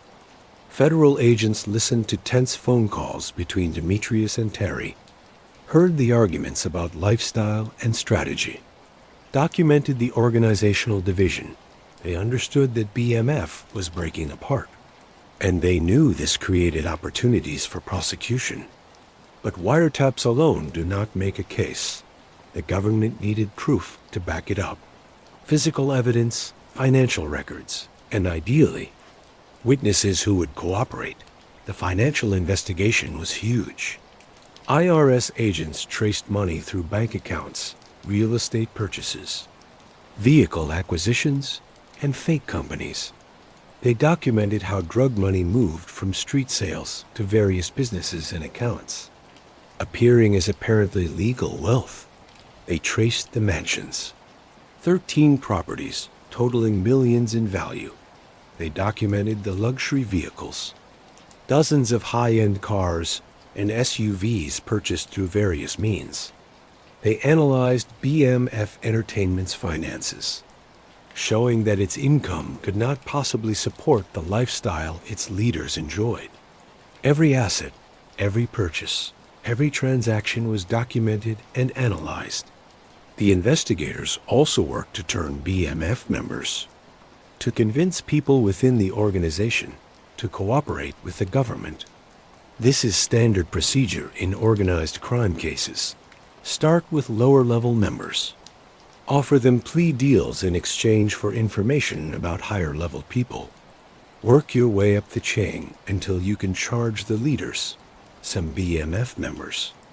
When arrested on state or federal charges, made deals, they provided information about operations, confirmed details from wiretaps, identified other members, and explained how the organization worked. Each cooperating witness added to the case, supporting evidence from other sources. The investigation created a complete picture of BMF, its structure, its operations, its income, its methods. Federal prosecutors were building a RICO case, a racketeer-influenced and corrupt organizations act prosecution. RICO was created to fight the mafia, allowing prosecutors to charge individuals not just for specific criminal acts, but for taking part in an ongoing criminal enterprise. Under RICO, if prosecutors could prove that BMF was a continuing criminal enterprise, they could charge the leaders with every crime committed by the organization. It did not matter if Demetrius or Terry personally sold drugs on a particular corner. If someone in their organization did it, and they were leaders of that organization, they could be held responsible. The evidence was overwhelming. Wiretaps showing drug discussions, financial records showing unexplained wealth, cooperating witnesses describing organizational structure, physical seizures of drugs and money, surveillance photos of meetings and transactions. The federal government was building a case with no weak points. Yet, despite all this investigation, despite the wiretaps and surveillance and cooperating witnesses, BMF continued operating. The parties continued. The music videos kept coming. Big Meech kept appearing at clubs. The organization kept moving cocaine across state lines. Either they did not know how deep the investigation had gone, or they believed they were untouchable, or they simply could not imagine that their empire could fall. Southwest T, characteristically cautious, sensed danger. He had heard whispers, noticed signs that law enforcement interest was increasing. He made backup plans, talked about possibly stepping away from active operations, considered how to protect assets if arrests came. But he did not leave the game, did not dissolve BMF, did not take dramatic action to prevent what was coming. Big Meech seemed almost unaware of the danger, or perhaps defiant in the face of it. He continued building BMF Entertainment, continued throwing parties, continued living as publicly as ever. Federal surveillance was nothing new. It had always been there, and they had avoided serious charges for 15 years. Why should this time be different? The answer was size and coordination. Previous investigations had been local, limited in scope, focused on specific incidents. This was a multi-agency federal team with almost unlimited resources, focused specifically on taking apart BMF. Previous investigations had not had the benefit of years of wiretaps and cooperating witnesses. Building a complete RICO case by mid-2005, prosecutors had what they needed. The indictment was being prepared, including charges against the Flenory brothers and dozens of BMF members. The evidence was documented, the charges were written, and the arrest warrants were being finalized. Federal agents began planning the takedown. When you are arresting more than 150 people spread across multiple states, coordination is essential. You cannot arrest them one after another. If word gets out that arrests are happening, people will run. It has to be all at once, coordinated. Overwhelming SWAT teams, arrest teams, search warrant teams, all moving at the same moment across the country. The date was set, October 2005. As summer turned to fall, as BMF members continued their operations, unaware of what was coming, federal agents prepared for the largest coordinated drug bust many of them had ever been part of. Meetings were held, teams were gathered, arrest packages were prepared. Every agent knew their target, knew their role, knew the timing. In Atlanta, Big Meech continued his lifestyle. In Los Angeles, Southwest T managed logistics. In cities across America, BMF members sold cocaine, collected money, and lived well. The empire was still operating, still profitable, still powerful. But the clock had run out.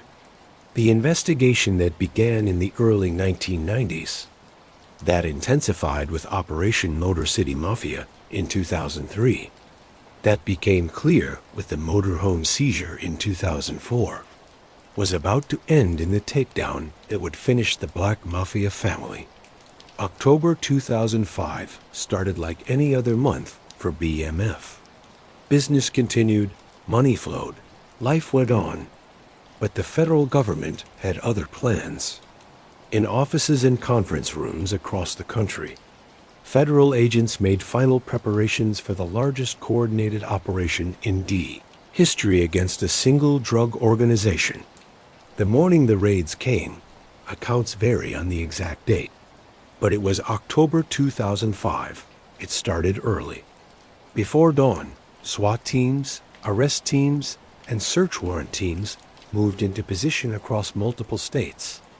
In Atlanta, Los Angeles, Detroit, Miami, and cities throughout America, federal agents prepared to strike at the same time. The coordination was impressive. When you are executing more than 150 arrest warrants and dozens of search warrants across the country, timing is everything.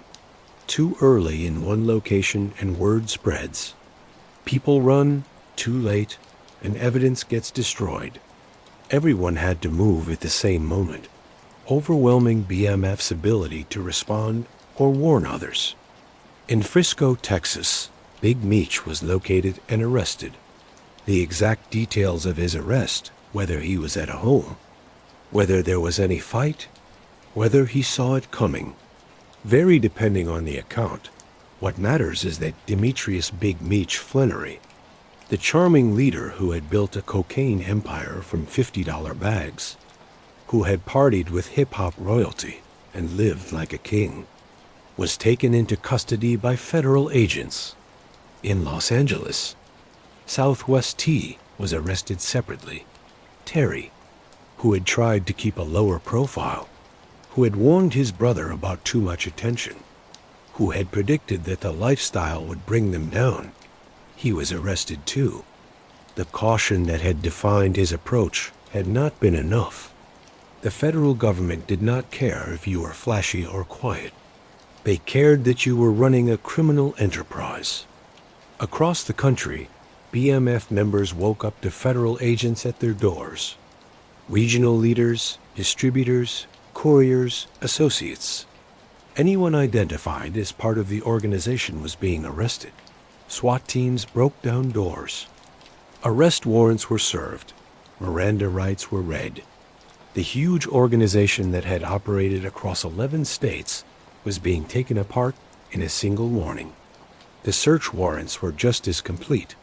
Federal agents searched the 13 mansions BMF owned, the offices of BMF Entertainment, vehicles, storage units, and any location where evidence might be found. They seized computers, phones, financial records, drug ledgers, and anything that could be used as evidence. The asset seizures were staggering.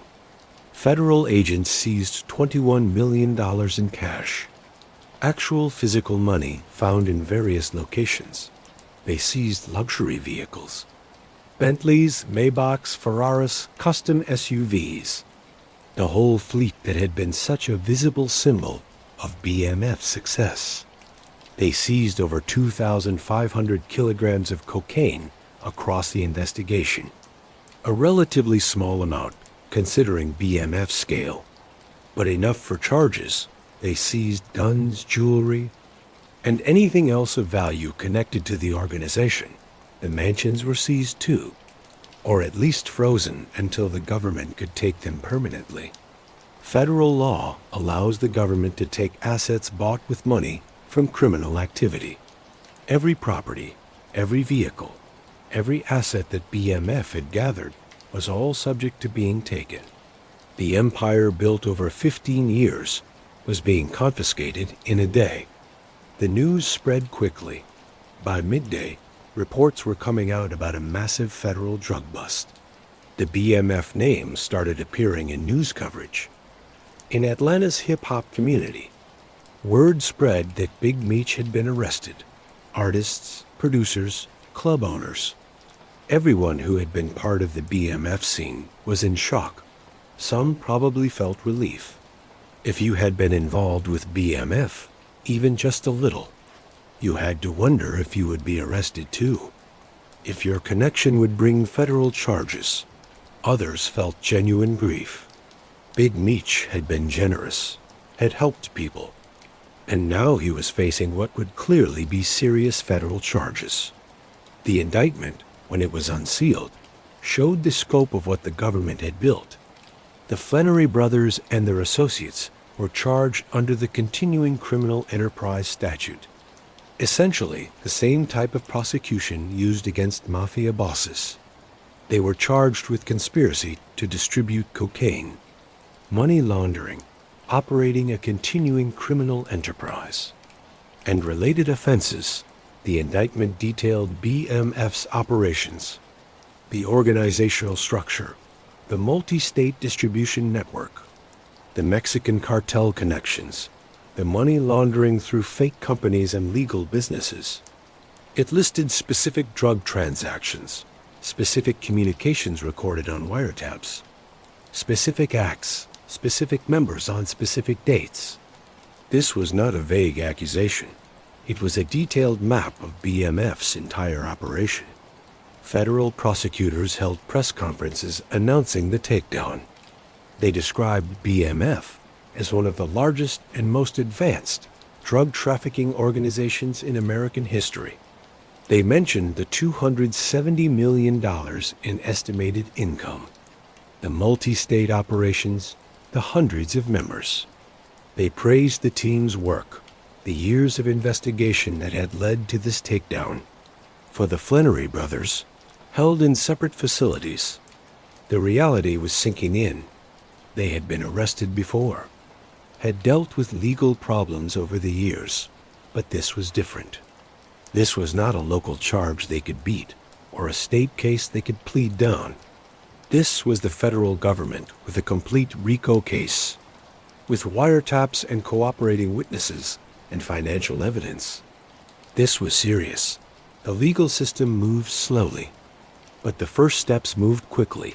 Initial appearances before judges, where the charges were read and bail was considered. Given how serious the charges were, the amount of evidence, and the resources the defendants had, bail was denied. The Flenory brothers would remain in federal custody, waiting for trial. The size of what had happened became clearer in the following days and weeks. BMF, the organization that had seemed untouchable, had been effectively destroyed in a single operation. Its leaders were arrested, its assets were taken, its operations were broken beyond repair. Members who had not been arrested immediately went into hiding or ran, knowing that cooperating was their only real option to avoid decades in prison. The hip-hop community struggled with how to respond. Artists who had been close to BMF suddenly distanced themselves, removing BMF references from upcoming releases, declining to comment on the arrests. Others stayed loyal, visiting the brothers in jail, offering support to their families. The BMF Entertainment office shut down, its employees scattered, its projects abandoned. The legal proceedings began what would be a 2-year process leading to sentencing. The brothers hired top criminal defense lawyers, people who specialized in federal drug cases and RICO prosecutions. These were not public defenders. These were expensive lawyers paid for by whatever assets the government had not seized and by family members pooling their money. The defense strategy at first was to challenge the evidence, to question whether the wiretaps were legal, to attack the credibility of cooperating witnesses. But as pre-trial proceedings continued, as the defense lawyers reviewed the government's evidence, the reality became clear. The case was overwhelming. The wiretaps were legal, properly approved by judges. The cooperating witnesses were many, and their stories matched each other and the physical evidence. The financial records were detailed and damaging. Plea negotiations began. The federal system is designed to encourage plea agreements. The evidence rules are strict, but if you go to trial and lose, the sentence is usually much harsher than what you would get in a plea deal. The brothers' lawyers understood this calculation. They could go to trial, which would be expensive and almost certainly unsuccessful, and face the maximum sentences, or they could negotiate plea agreements, accepting responsibility in exchange for some consideration on sentencing. The brothers' relationship, already strained, was tested by this crisis. They were being held separately, could communicate only through restricted channels, and had to make individual decisions about their legal strategies. There was some discussion of joint defense strategies, but ultimately each brother had to decide for himself how to handle the charges. Terry, practical as always, understood the reality quickly. The government had them completely. Fighting would be expensive, pointless, and would result in longer sentences. The smart move, the only move really, was to negotiate the best deal possible, plead guilty, and make the time he would spend in prison as short as possible. Demetrius struggled more with accepting this reality. He had built BMF from nothing, had lived like a king, had become a legend. Accepting a plea deal felt like giving up, like admitting defeat. But his lawyers were clear. The evidence was overwhelming. A trial would be just a formality leading to conviction, and the sentence after trial would be much worse than what they could negotiate. The emotional toll on the brothers was huge. They were in their mid-30s, men who had never really known anything but the drug trade. They had spent their adult lives building BMF. had become used to wealth and power and respect. Now they were in federal detention facilities, wearing prison uniforms, eating institutional food, their futures measured in decades behind bars. Their families struggled too. Lucille Flenory, their mother, who had raised them in the church and watched helplessly as they chose the drug trade, now had to watch them face the consequences. Their children, Demetrius had a son, Demetrius Jr., and a daughter, Vanessa Marie, were facing the reality that their father would be in prison for most or all of their childhood. The wider BMF organization faced its own judgment. Lower-level members were being offered plea deals in exchange for cooperation. Some took them, providing information and testimony that would be used against higher-level members. Others refused, staying loyal, even at the cost of longer sentences. The brotherhood that had been BMF's defining feature was tested by the federal pressure, and some bonds held while others broke. The process continued through 2006 and into 2007, negotiations, court appearances, evidentiary hearings. The brothers remained in custody, watching from detention as their empire was completely taken apart and their assets were given to the government. Everything they had built, everything they had gained, was being taken away. In 2007, both brothers made their decision. They would plead guilty. The decision to plead guilty was not made lightly, but it was unavoidable given the evidence. The federal prosecutors had built a case so complete that going to trial would have been insane. The plea negotiations focused on what the brothers could get in exchange for admitting their guilt. In federal court, plea agreements are negotiated between defense lawyers and prosecutors, then presented to a judge who must approve them. The negotiations involve many considerations. What charges will the defendant plead guilty to? What charges will be dropped? What will the government recommend for sentencing? What statement of facts will the defendant provide?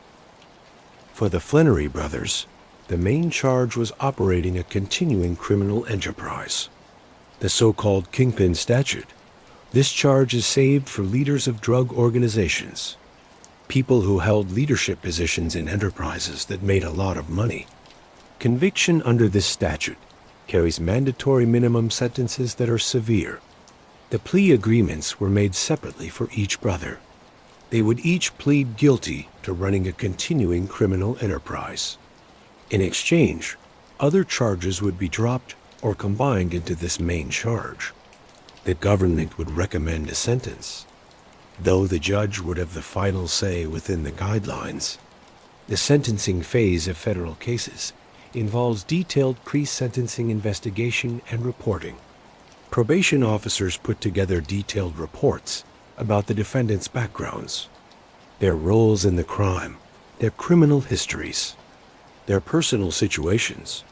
These reports include information from prosecutors, from defense lawyers, from victims, and from anyone else with relevant information. For the Flenory brothers, the pre-sentencing reports were extensive. They detailed the entire history of BMF, from the 50 Boys days through the national expansion to the final arrests. They calculated the drug quantities. Federal sentencing guidelines are heavily influenced by the amount of drugs involved. And BMF had moved tons of cocaine over 15 years. They detailed the money involved. The $270 million in estimated income. The courtroom scenes when the brothers finally appeared for sentencing in 2008 were emotional. Federal courtrooms are serious places designed to emphasize how important legal proceedings are. Both brothers appeared separately before federal judges, wearing prison uniforms or court-appropriate clothing provided for the hearing. Family members filled the gallery. Lucille Flenory was there, watching her sons face the consequences of choices she had begged them not to make. Other family members attended, friends who had stayed loyal. people whose lives had been touched by BMF. The courtroom was full. Proof of the impact, positive and negative, that BMF had had on so many people. The prosecution presented its case for sentencing. Prosecutors detailed the scope of BMF's operations, the damage caused by the cocaine they distributed, the lives destroyed by addiction, the violence connected to their operations. They listed specific victims, people who died from overdoses, families destroyed by addiction, communities damaged by the drug trade. They argued for significant sentences that would show how serious the crimes were and stop others from similar conduct. The defense presented reasons for a lighter sentence. They talked about the brothers' backgrounds, growing up in poverty in Detroit, watching their community fall apart, feeling that legal opportunities were closed to them. They mentioned the brothers' good qualities, their generosity, their loyalty to family, their real relationships with people they had helped. They admitted the crimes, but argued for some measure of mercy, some recognition that these were human beings who deserved a chance to change. Victim impact statements were presented. These are chances for people harmed by the crimes to speak to the court. In drug cases, this can include family members of overdose victims, former addicts describing how drugs destroyed their lives, community members describing how drug trafficking damaged their neighborhoods. Each statement was a reminder that BMF's empire had been built on human suffering. The defense presented character witnesses, people who had known the brothers in contexts beyond drug dealing, who could testify to positive aspects of their characters. These witnesses talked about generosity, about loyalty, about the ways the brothers had helped people in their community. They were not denying the crimes, but trying to show a more complete picture of who these men were. Finally, the defendants themselves had the chance to speak. This is called allocution, the defendant's chance to address the court directly before sentencing. It is a moment where real regret can potentially influence the judge's decision, where taking responsibility can show character. The content of their allocutions is not fully public, but it is known that both brothers accepted responsibility for their actions. Whether they expressed genuine regret or simply admitted the reality of their situation is unclear. These moments are deeply personal, the end result of years of choices and consequences, the point where you must face what you have done and what it will cost you. The judges, after hearing all the evidence and arguments and statements, pronounced sentence. Both Demetrius and Terry Flenory were sentenced to 30 years in federal prison. No parole. The federal system ended parole in 1987. They would serve their time, possibly earning good time credit that could reduce the sentence by up to 15%. But they would serve decades behind bars. 30 years. For men who were 37, Demetrius, and 35 Terry, at the time of arrest, 30 years meant they would not be released until their late 60s. If they served the full sentence, their children would grow up without them. Their mother would grow old visiting them in prison. Everything they had built, everything they had achieved through BMF had bought them 3 decades in federal custody. The sentences were consistent with federal guidelines for continuing criminal enterprise convictions involving large drug quantities. They were meant to be severe, to send a message that leading drug organizations would result in decades in prison. They were also consistent with how the federal system treats major drug traffickers. The system is designed to remove these individuals from society for long periods after sentencing. The brothers were led away by U.S. Marshals. They would be processed through the federal prison system and sent to facilities appropriate for their security, level, and other factors. The Federal Bureau of Prisons runs facilities across the country, and the brothers would be sent to different places to serve their time. Big Meech was eventually sent to a federal prison in Oregon on the West Coast. far from his Detroit and Atlanta roots. Southwest T went to a different facility. The separation was intentional. The Bureau of Prisons does not house co-defendants in major cases together, understanding that it could create security problems and make monitoring harder. The emotional impact of this moment is hard to describe. Two brothers who had been together since childhood, who had built an empire together, who had been inseparable despite their differences, were being separated, sent to different prisons, facing decades behind bars with limited contact with each other. For their families, the sentencing marked the end of one ordeal and the beginning of another. The legal uncertainty was over. They knew what the sentence was, where the brothers would be, how long they would be gone. But now began the long process of maintaining relationships through prison visits. Phone calls limited by time and monitoring. Letters that would be read by prison staff. For the hip-hop community, the sentencing was a serious reminder of the consequences of a lifestyle BMF had represented. The parties, the jewelry, the luxury cars, all of it had led here. To federal prison for 3 decades, artists who had celebrated BMF in their music now saw the full cost of that lifestyle. The wider impact on BMF was complete destruction. The organization had been broken by the arrests, but there had been some hope that it might come back somehow. The 30-year sentences ended any such possibility, with the leaders in prison for decades, with assets taken, with members scattered or in prison themselves. BMF was truly finished. The sentencing also marked the beginning of the brothers' prison journeys. They were no longer defendants, no longer accused criminals. They were federal inmates, prisoner numbers in the Bureau of Prison System, facing the reality of life behind bars for what would likely be the rest of their productive years. The question now was, who would they become in prison? Would they keep the defiance and pride that had defined their street lives? Would they find redemption, change, real transformation? Would they simply survive, counting down the years until possible release? The next chapter of their story would be written not in Detroit streets or Atlanta clubs, but in federal prison cells under fluorescent lights behind razor wire. The transition from living like kings to federal imprisonment was jarring. One day you are in a mansion, driving luxury cars, surrounded by people who respect and fear you. The next you are in a cell, wearing a prison uniform, following orders from correctional officers. Your freedom measured by when you are allowed to go to the cafeteria or make a phone call.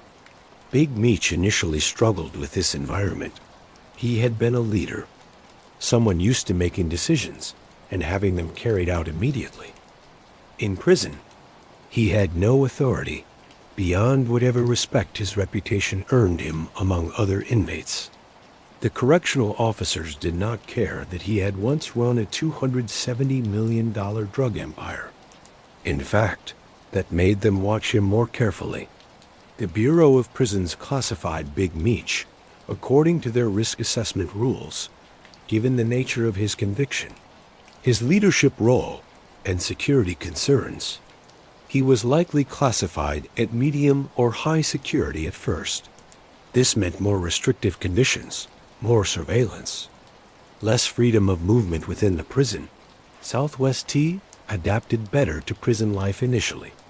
Consistent with his more methodical personality, he understood that prison was about following rules, keeping your head down, and doing your time. Do not cause problems. Do not attract attention. Build routines that make the time pass. Where Demetrius fought against the restrictions, Terry accepted them as the reality he had to deal with. Prison culture is its own world with hierarchies, economies, and social rules that outsiders struggle to understand. Respect comes from different sources than on the streets. Your charges matter. Certain crimes, like crimes against children, mark you as untouchable. Your behavior matters. Your willingness to mind your own business matters. The BMF name carried weight even inside. Other inmates knew the story, knew the legend. Big Meech and Southwest T entered prison with reputations that gave them some measure of respect. But reputation only takes you so far. You still have to deal with daily life, handle personalities, avoid conflicts that could add time to your sentence or land you in solitary confinement. You still have to eat prison food, sleep in a small cell, deal with noise and lack of privacy, and the constant presence of people you did not choose to be around. The separation from family was perhaps the hardest part. Big Meech had children. His son Demetrius Jr., who would later become known as Lil Meech, and his daughter Vanessa Marie. Terry had family too. They would see their children grow up through prison visits, brief phone calls and letters. They would miss birthdays, graduations, holidays, all the moments that make up family life. The visits were particularly painful. Federal prison visiting rooms are bare places. Tables bolted to the floor, vending machines for snacks, correctional officers watching everything. You cannot hug for more than a few seconds at the start and end of the visit. You cannot touch across the table. You wear your prison uniform. Your family sits across from you. And you try to maintain relationships through a few hours every few months, knowing that when the visit ends, you go back to your cell and they go back to their lives without you. Phone calls were monitored and recorded. Every conversation was potentially evidence in future prosecutions or disciplinary actions. You could not speak freely, could not discuss certain topics, had to assume someone was listening because they were the privacy of family conversations. The privacy that most people take for granted did not exist. Letters became crucial for staying connected. Writing and receiving mail was one of the few ways to have longer, more meaningful communication with the outside world. Big Meech wrote to his children, trying to be present in their lives despite the bars and razor wire. He offered advice, expressed love, tried to be a father from a prison cell. It was not enough. Nothing could replace actually being there, but it was what he had. The brothers' communication with each other was limited. They were in separate facilities, and the Bureau of Prisons restricts communication between co-defendants in major cases. They could not call each other freely, could not visit each other, their relationship, already strained by the split before their arrests, now had to survive under these severe restrictions. Whatever reconciliation they might want had to happen through intermediaries, through family members who visited both, through limited approved communications. The mental impact of long-term imprisonment is well documented. Depression, anxiety, becoming so used to prison life that freedom becomes scary. Social skills getting worse. These are common among long-term inmates. The brothers had to find ways to keep their mental health, their sense of self, their hope for eventual freedom. Big Meech's early years in prison were reportedly difficult. There were disciplinary problems, conflicts with staff or other inmates, behaviors that suggested he was struggling to adapt.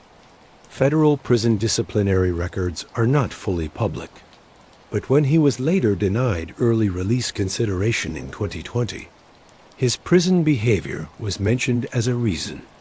This suggested that his first decade or more inside had been troubled, that he had had difficulty accepting the restrictions and authority of prison life.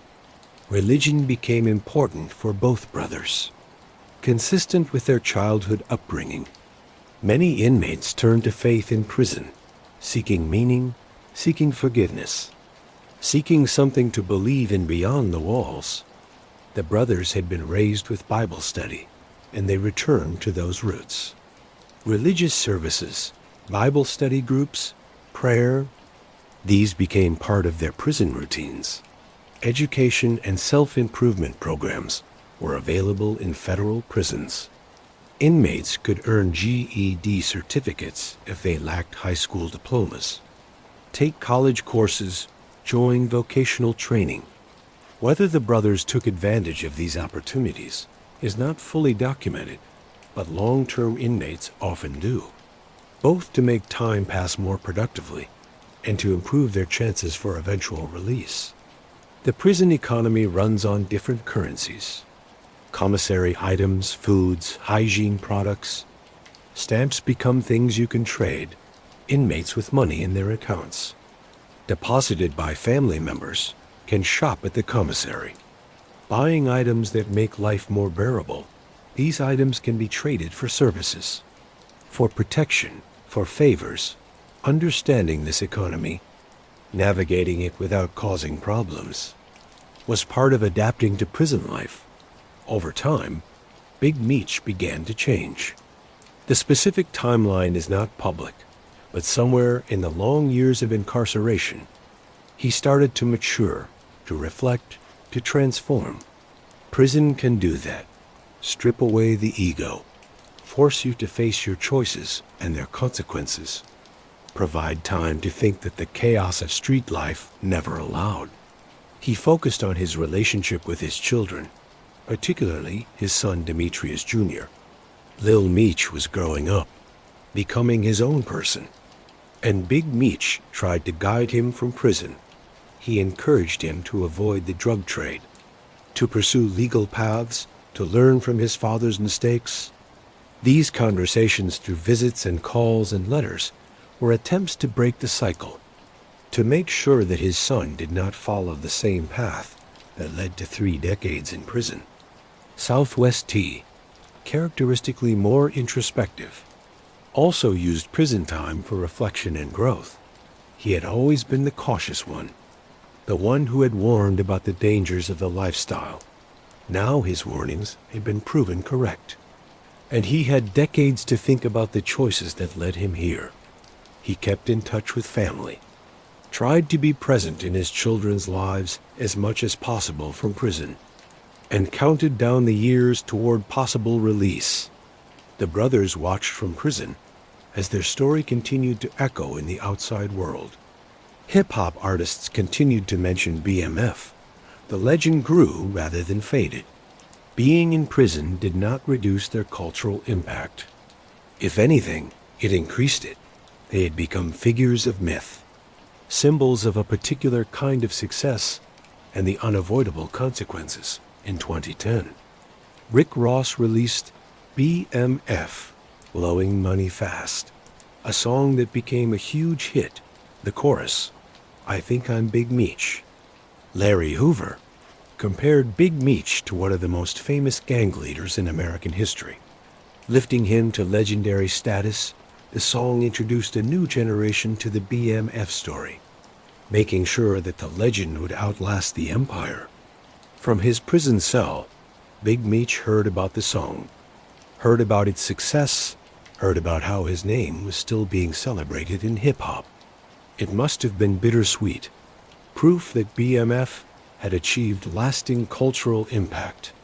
But from a cell where he would spend decades, unable to enjoy any of it, in 2012, journalist Mara Shalhoub published BMF, The Rise and Fall of Big Meech and the Black Mafia Family, a complete book documenting the organization's history, based on extensive research, interviews, and court documents. The book provided the most detailed public account of BMF's operations. The brothers could read about their own lives, see their story told by an outsider, understand how they would be remembered. Documentaries followed. BMF, The Rise and Fall of a Hip-Hop Drug Empire, aired on BET in 2012, featuring interviews, old footage, and analysis of the organization's impact. The brothers' story was being told and retold, examined and analyzed, becoming part of American crime history. Through all of this, the brothers served their time. Days became weeks, weeks became months, months became years. The outside world changed. Technology advanced, culture shifted, New artists emerged, political landscapes changed. Inside, time moved differently, marked by routine rather than events, by slow, small changes rather than big shifts. The question of early release began to come up as the brothers approached the end of their second decade in prison. Federal inmates can earn good time credit, up to 54 days per year for good behavior, which can reduce sentences. They can also apply for compassionate release in certain circumstances, or benefit from changes in sentencing laws that are applied to past cases. In 2020, the COVID-19 pandemic created new opportunities for early release. The virus spread rapidly through prisons, where social distancing was impossible and vulnerable. Populations were crowded together. The federal government set up procedures for releasing certain inmates to home confinement to reduce prison populations and limit the spread of the virus. Southwest T was released to home confinement in May 2020, having served approximately 17 years of his 30-year sentence. The release was based on COVID-19 concerns, his relatively good prison record, and his age and health factors. He was still under federal supervision, home confinement with electronic monitoring, restrictions on movement, regular check-ins with probation officers, but he was out of prison. Big Meech applied for similar release, but was denied. The Bureau of Prisons mentioned his prison disciplinary record, suggesting that his behavior inside had not met the standards required for early release.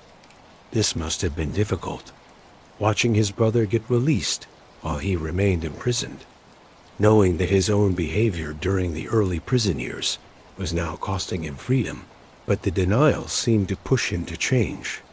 Big Meech focused on improving his behavior, following rules, showing the maturity and responsibility that the Bureau of Prisons wanted to see. He continued building his relationship with his children, particularly as his son Demetrius Jr. began pursuing an acting career. The change was not just about getting out early. It seemed to be real growth. Prison had stripped away the ego, the bravado, the need to be seen as a king. What remained was a man approaching 60, thinking about his choices, trying to repair relationships, hoping for a chance at some years of freedom before old age. The long years in prison had changed both brothers deeply. They had entered as young men at the height of their power, confident and defiant. They had served through middle age, watching their children grow up without them, watching their mother age, watching the world change. If and when they were released, they would be different men than who went in. Older, hopefully wiser, marked by the experience in ways that could never be fully erased. While the Flenory brothers served their sentences behind bars, their story took on a life of its own in popular culture. BMF became more than just a dead drug organization. It became a legend, a cultural reference point.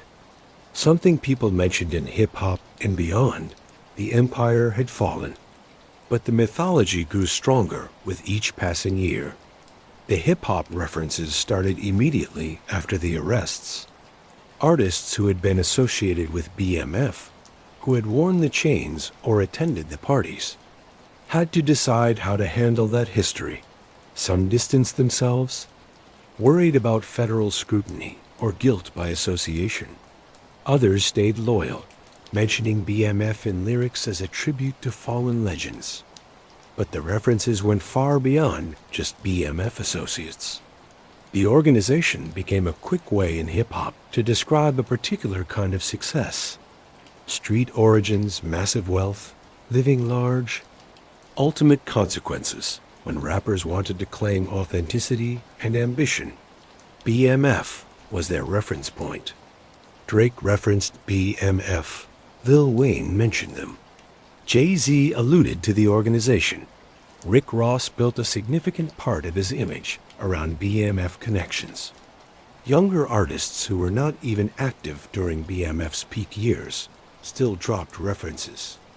Having learned the legend from older artists or from research into hip-hop history, the 2010 Rick Ross song BMF, Blowing Money Fast, was perhaps the most important cultural moment. The song, produced by Lex Luger with its hard-hitting beat and featuring Styles P, became a massive hit. It reached number 12 on the Billboard Hot 100, went platinum, and became one of Ross's signature songs. The chorus, "I think I'm Big Meech, Larry Hoover," whipping work. Hallelujah lifted Big Meech to the same legendary status as Larry Hoover, the founder of the Gangster Disciples, who had been in prison since 1973. This was no small comparison. Hoover was considered one of the most significant gang leaders in American history, someone whose organization operated nationally and whose influence extended far beyond prison walls. The song's success introduced millions of people to the BMF story who might never have heard of the organization otherwise. Teenagers too young to remember BMF's actual operations learned the name from Rick Ross. International audiences who had never heard of Detroit or Atlanta drug operations knew Big Meech as a cultural reference. The song made sure that the legend would continue regardless of how long the brothers remained in prison. The music videos and performances associated with the song further put the BMF image in visual culture. The look, the jewelry, the cars, the money, the confidence became associated with the BMF brand. Even people who did not know the actual history understood that BMF meant a certain level of success and street credibility. Mara Shalhoub's 2012 book, BMF, The Rise and Fall of Big Meech and the Black Mafia Family, provided the most complete public account of the organization. Based on court documents, interviews, and extensive research, the book detailed BMF's operations from the 50 Boys days through the federal takedown. It provided context about Detroit's economic collapse, Atlanta's hip-hop scene, and the war on drugs policies that shaped the environment BMF operated in. The book was important because it treated BMF seriously, not just as criminals, but as complex individuals operating within particular historical and social situations.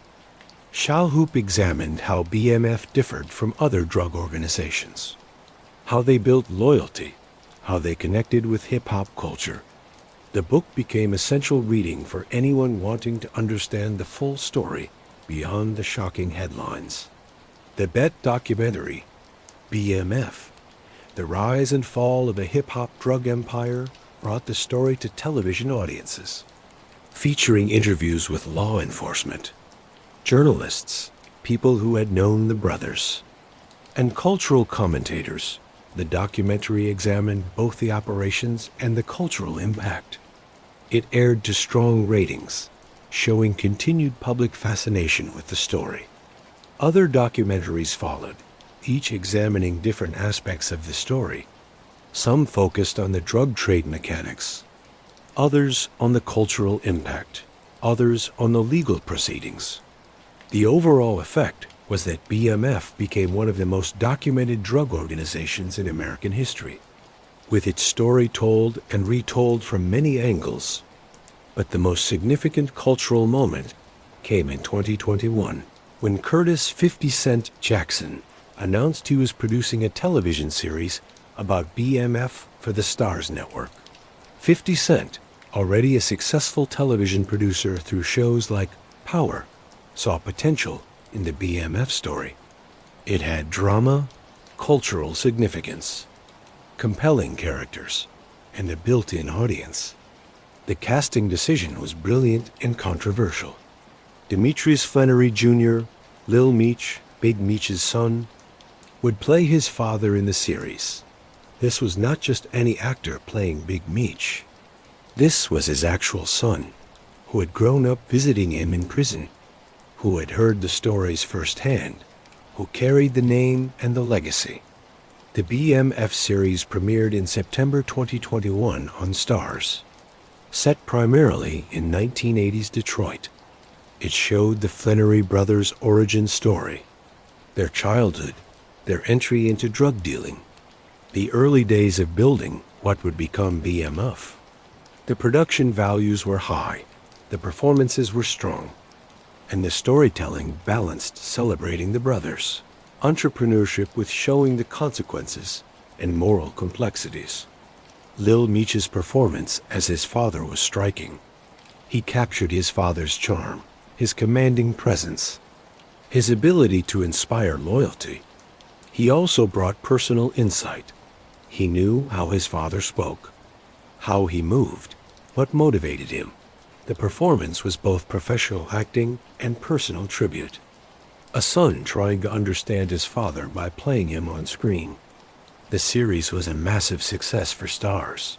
It got strong ratings, generated extensive social media discussion, and was quickly renewed for additional seasons. BMF became one of Starz's main shows, up there with the Power universe in terms of cultural impact and audience engagement. The series did something remarkable. It introduced the BMF story to a new generation who had not been alive during the actual events. Teenagers and young adults in the 2020s watched the show and learned about Big Meech and Southwest T, about Detroit in the 1980s, about the drug trade's impact on American cities. The show educated as it entertained, providing context about poverty, lack of opportunity, and the appeal of the drug trade. The cultural impact extended beyond just entertainment. BMF merchandise became popular. Shirts, hats, chains with the BMF logo. People who had never met the Flenory brothers, who had never been involved in any drug trade, wore BMF gear as a fashion statement. The organization's logo, originally a mark of membership in a criminal enterprise, had become a brand symbol recognized internationally. This commercialization of BMF was both fascinating and troubling.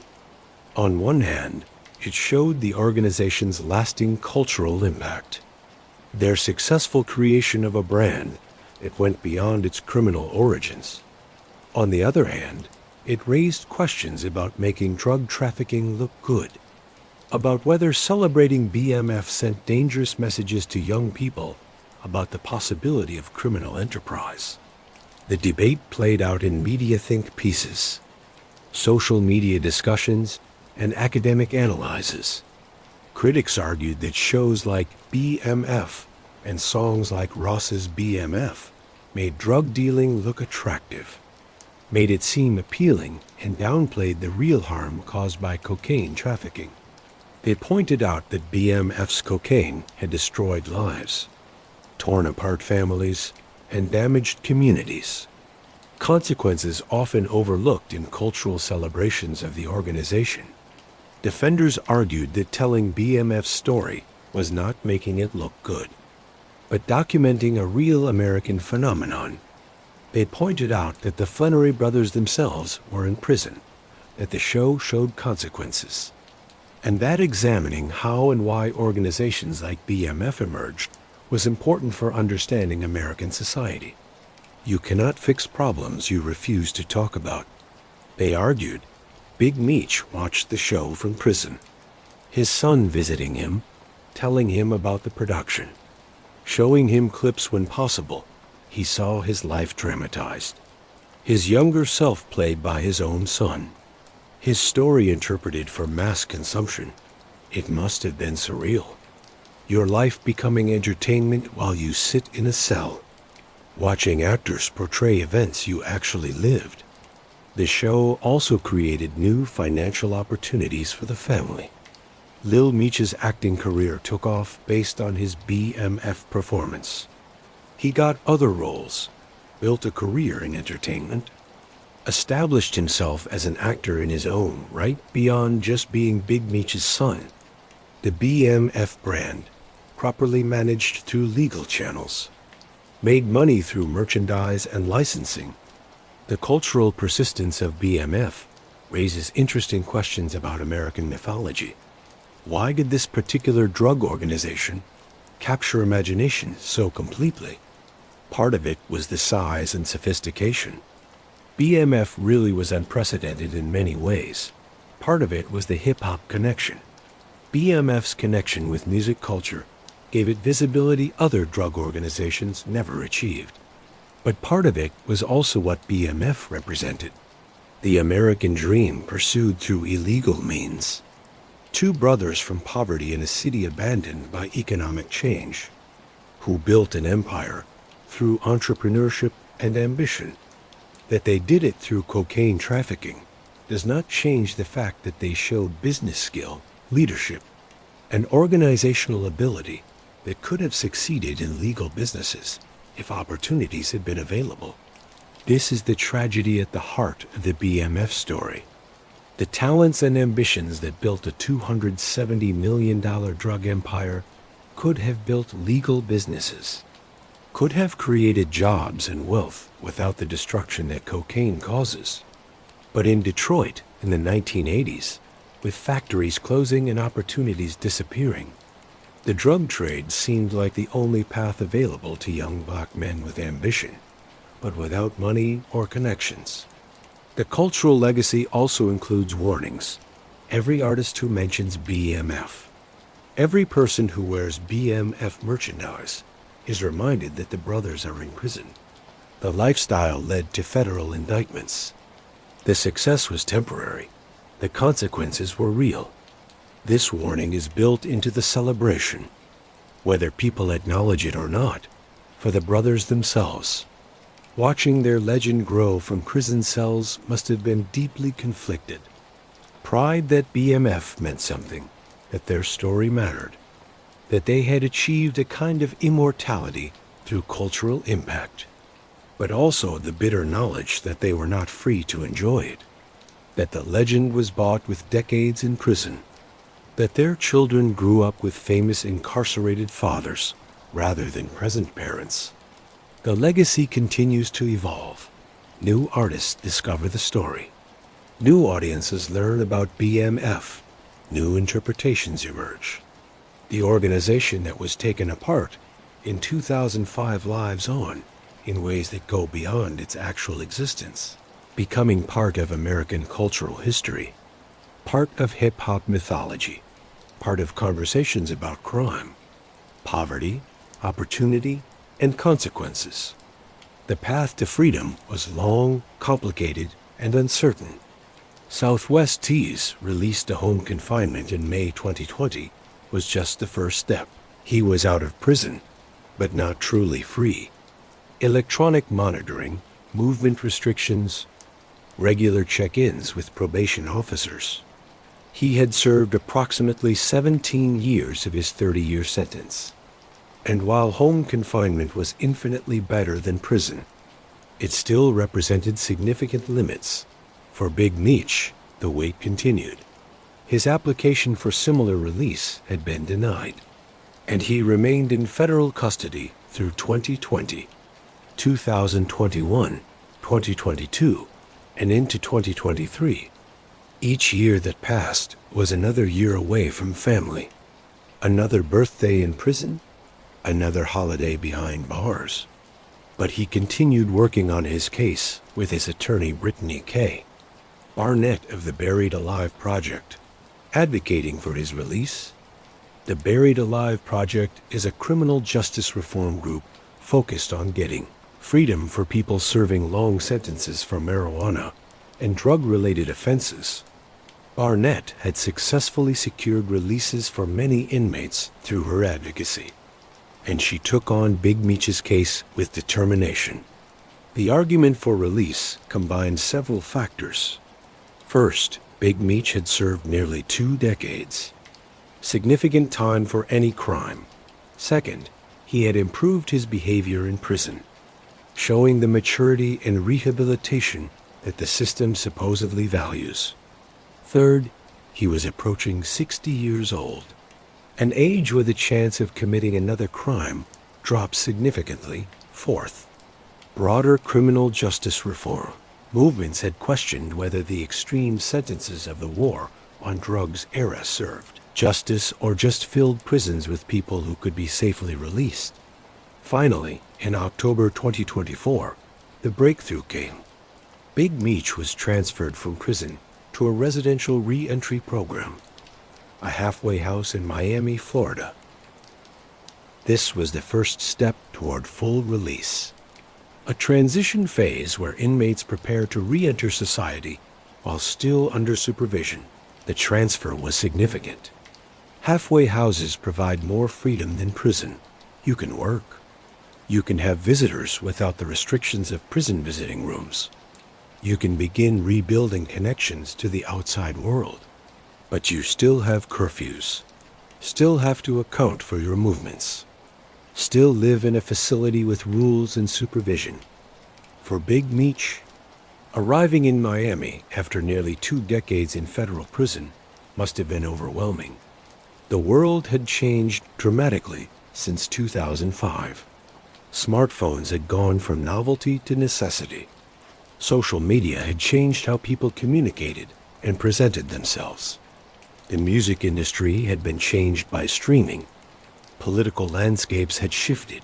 Technology, culture, everything had evolved while he was locked away. He reunited with his children, his daughter Vanessa Marie and his son Demetrius Jr., now an established actor thanks to the BMF series. Seeing them as adults, meeting grandchildren he had never held, trying to build relationships that prison had strained to the breaking point. These reunions were emotional, complicated, joyful, and painful at the same time. By early 2025, he moved to full supervised release. After serving nearly 20 years of his 30-year sentence, Demetrius Big Meech Flenory was released from custody. The original release date had been January 27, 2026. But the combination of good time credit, the halfway house period, and his lawyer's advocacy had secured earlier release. He was 56 years old. He had entered prison at 37. In his prime, he came out approaching 60. Having lost 2 decades of his life, the man who walked out was not the same person who had been arrested in October 2005. Prison changes people. It ages them, marks them, changes them in ways that cannot be fully undone.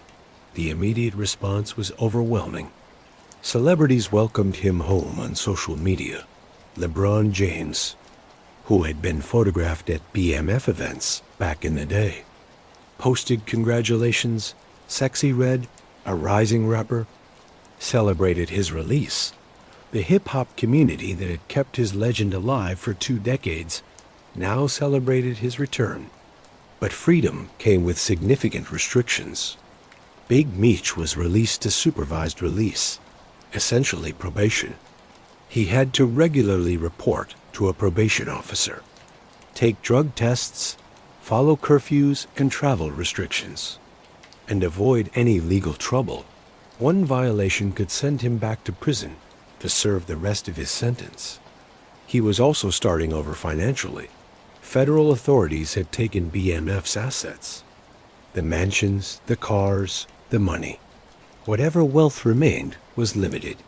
His estimated net worth of $500,000, while comfortable by normal standards, was a far cry from the multi-million-dollar empire he had once controlled. But opportunities emerged.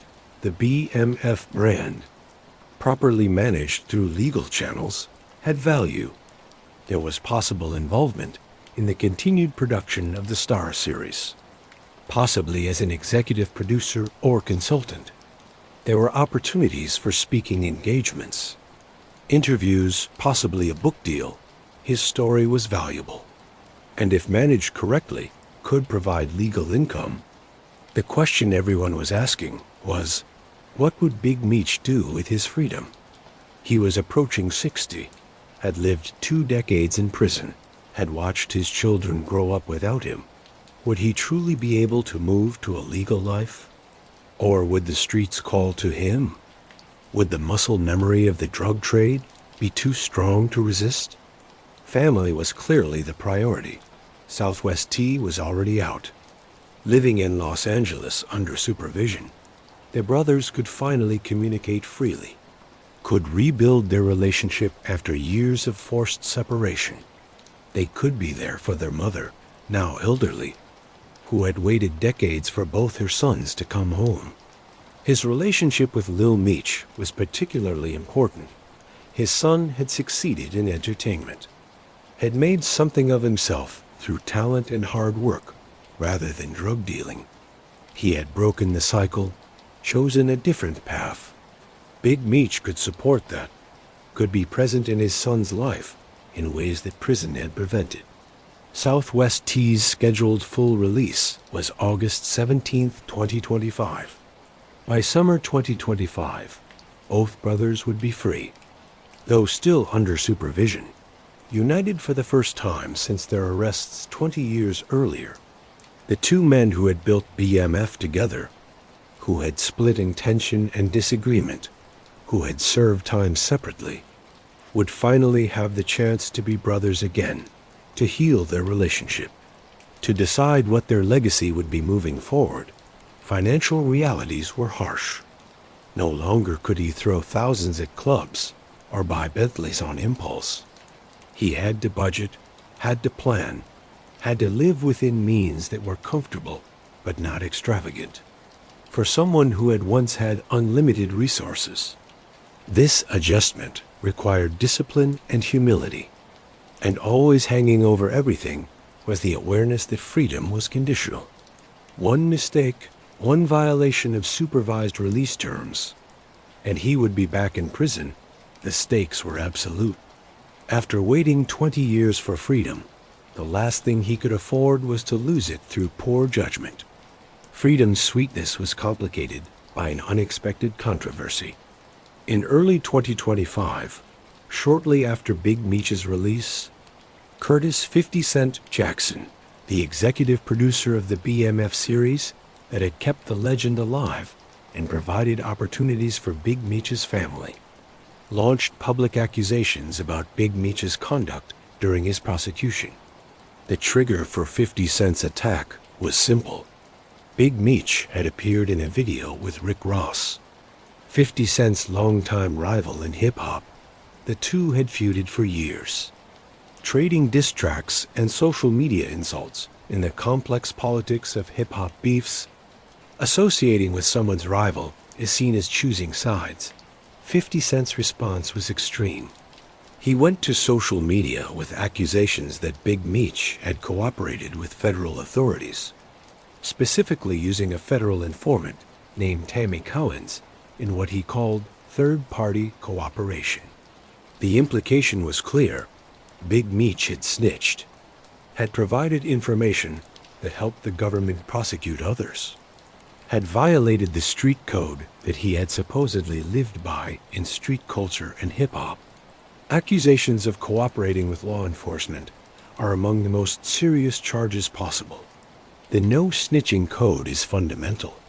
You do not provide information to authorities about criminal activities, even if it means serving more time yourself. Violating this code destroys credibility, reputation, and respect.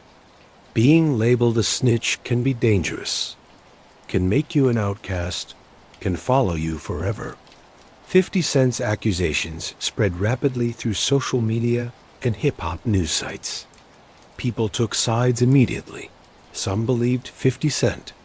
He had produced the BMF series, presumably had inside information, and had no obvious reason to lie about something so serious.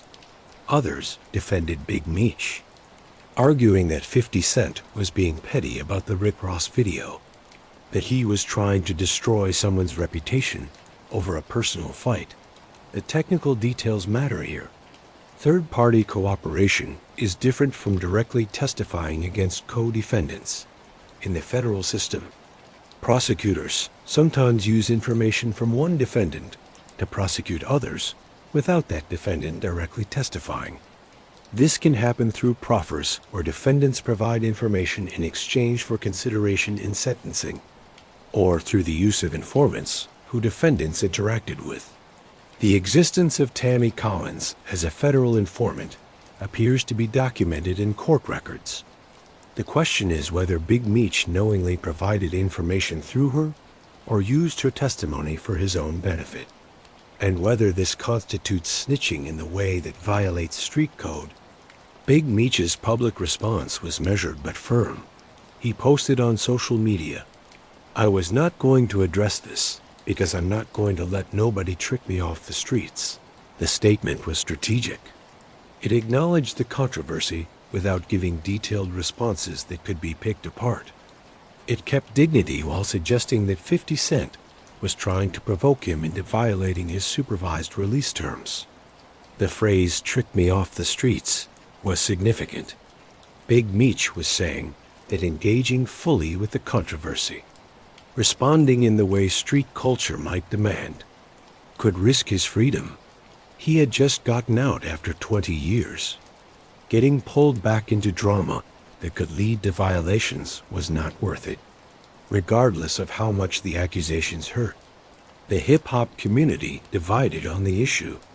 Some artists and commentators defended Big Meech, pointing out that 50 Cent had profited significantly from the BMF series, and that attacking Big Meech after his release seemed vindictive. They questioned 50 Cent's motivations, suggested he was jealous of Big Meech's relationship with Rick Ross, and argued that the accusations were unproven. Others took a more neutral stance, saying that the truth was unclear and that court records would need to be thoroughly examined to determine what actually happened.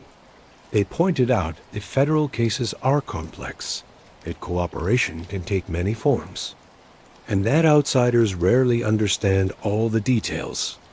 Still others believed 50 Cent's accusations, arguing that federal prosecutors do not give sentence reductions without getting something in return.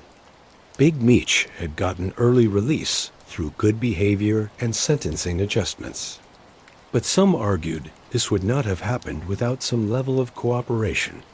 However indirect, the controversy showed the complexity of Big Meech's position. He was famous, respected in hip-hop culture, celebrated as a legend. But he was also vulnerable, recently released from prison, under supervision, financially dependent on opportunities that required keeping his reputation. Accusations of cooperation threatened that reputation, potentially affecting business opportunities and social standing. The BMF, Big Meech Welcome Back Legacy Concert, became a test of his support in the industry. Scheduled with major performers including 21 Savage, Rick Ross of course, Lil Baby, Moneybagg Yo, and Sexy Red. The concert was designed to celebrate his release and re-establish his presence in the culture. Would the controversy affect attendance? Would artists pull out because of the accusations? Most artists stuck with the concert, suggesting they either did not believe the accusations or did not consider them disqualifying. Rick Ross's continued support was particularly significant. His BMF song had been instrumental in keeping the legend alive, and his loyalty now provided cover against 50 Cent's attacks. The controversy also highlighted the strange relationship between Big Meech and 50 Cent. On one hand, 50 Cent had produced the series that celebrated Big Meech's life, that gave his son an acting career. That kept the BMF brand valuable. On the other hand, he was now publicly attacking him over what seemed like a petty fight with Rick Ross. The mix of business partnership and personal hatred was confusing and troubling. For Big Meech, the situation required careful navigation. He could not completely ignore the accusations. Silence might be seen as admission, but he also could not engage too aggressively, as that could make the situation worse and potentially violate supervised release conditions. His measured response suggested legal advice, a recognition that protecting his freedom was more important than winning a social media fight. The controversy also raised broader questions about the no snitching code and its application. Federal drug cases operate in a particular reality. Prosecutors have immense power. Sentences are severe. Cooperation is actively encouraged through sentencing reductions. Many defendants face impossible choices: cooperate and get a reduced sentence that be labeled a snitch, or refuse to cooperate and serve decades longer in prison. The code made sense in its original context, not providing information about active criminal operations to law enforcement.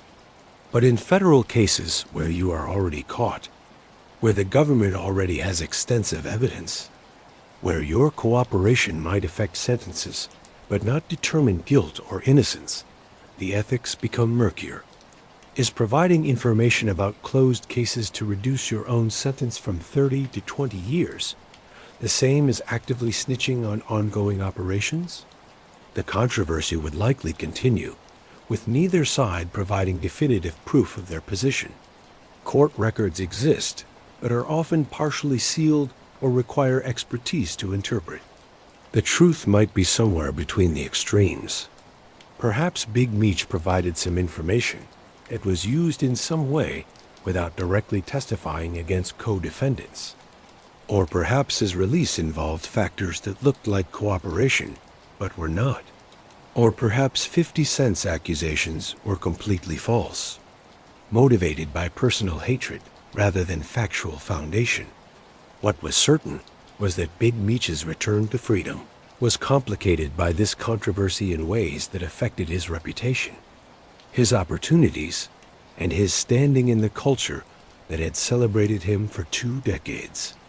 The legend of Big Meech remained powerful, but it was now disputed, debated, subject to interpretations that threatened the image of loyalty and street credibility that had been central to the BMF brand.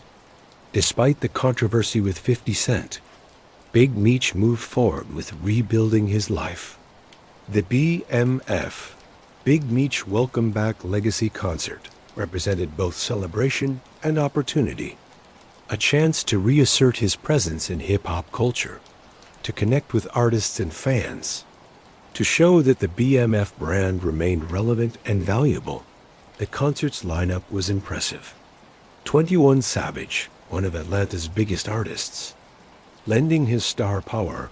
Rick Ross, whose BMF song had been instrumental in keeping the legend alive, showing loyalty despite the controversy with 50 Cent.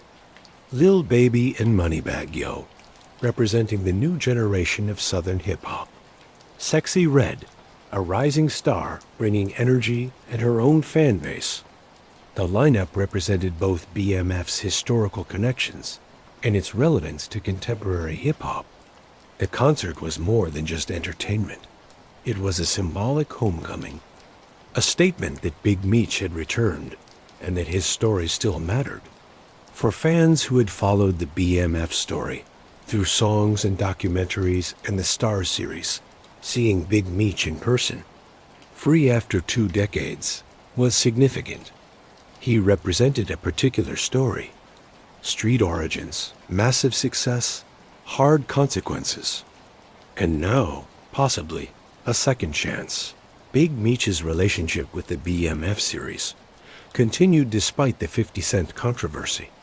The show was renewed for additional seasons, with discussions about Big Meech potentially taking on an executive producer role. His first-hand knowledge of the events being shown, his understanding of the characters and context, made him a valuable resource for the production, and the role provided both income and legitimacy. He was not just a former drug dealer.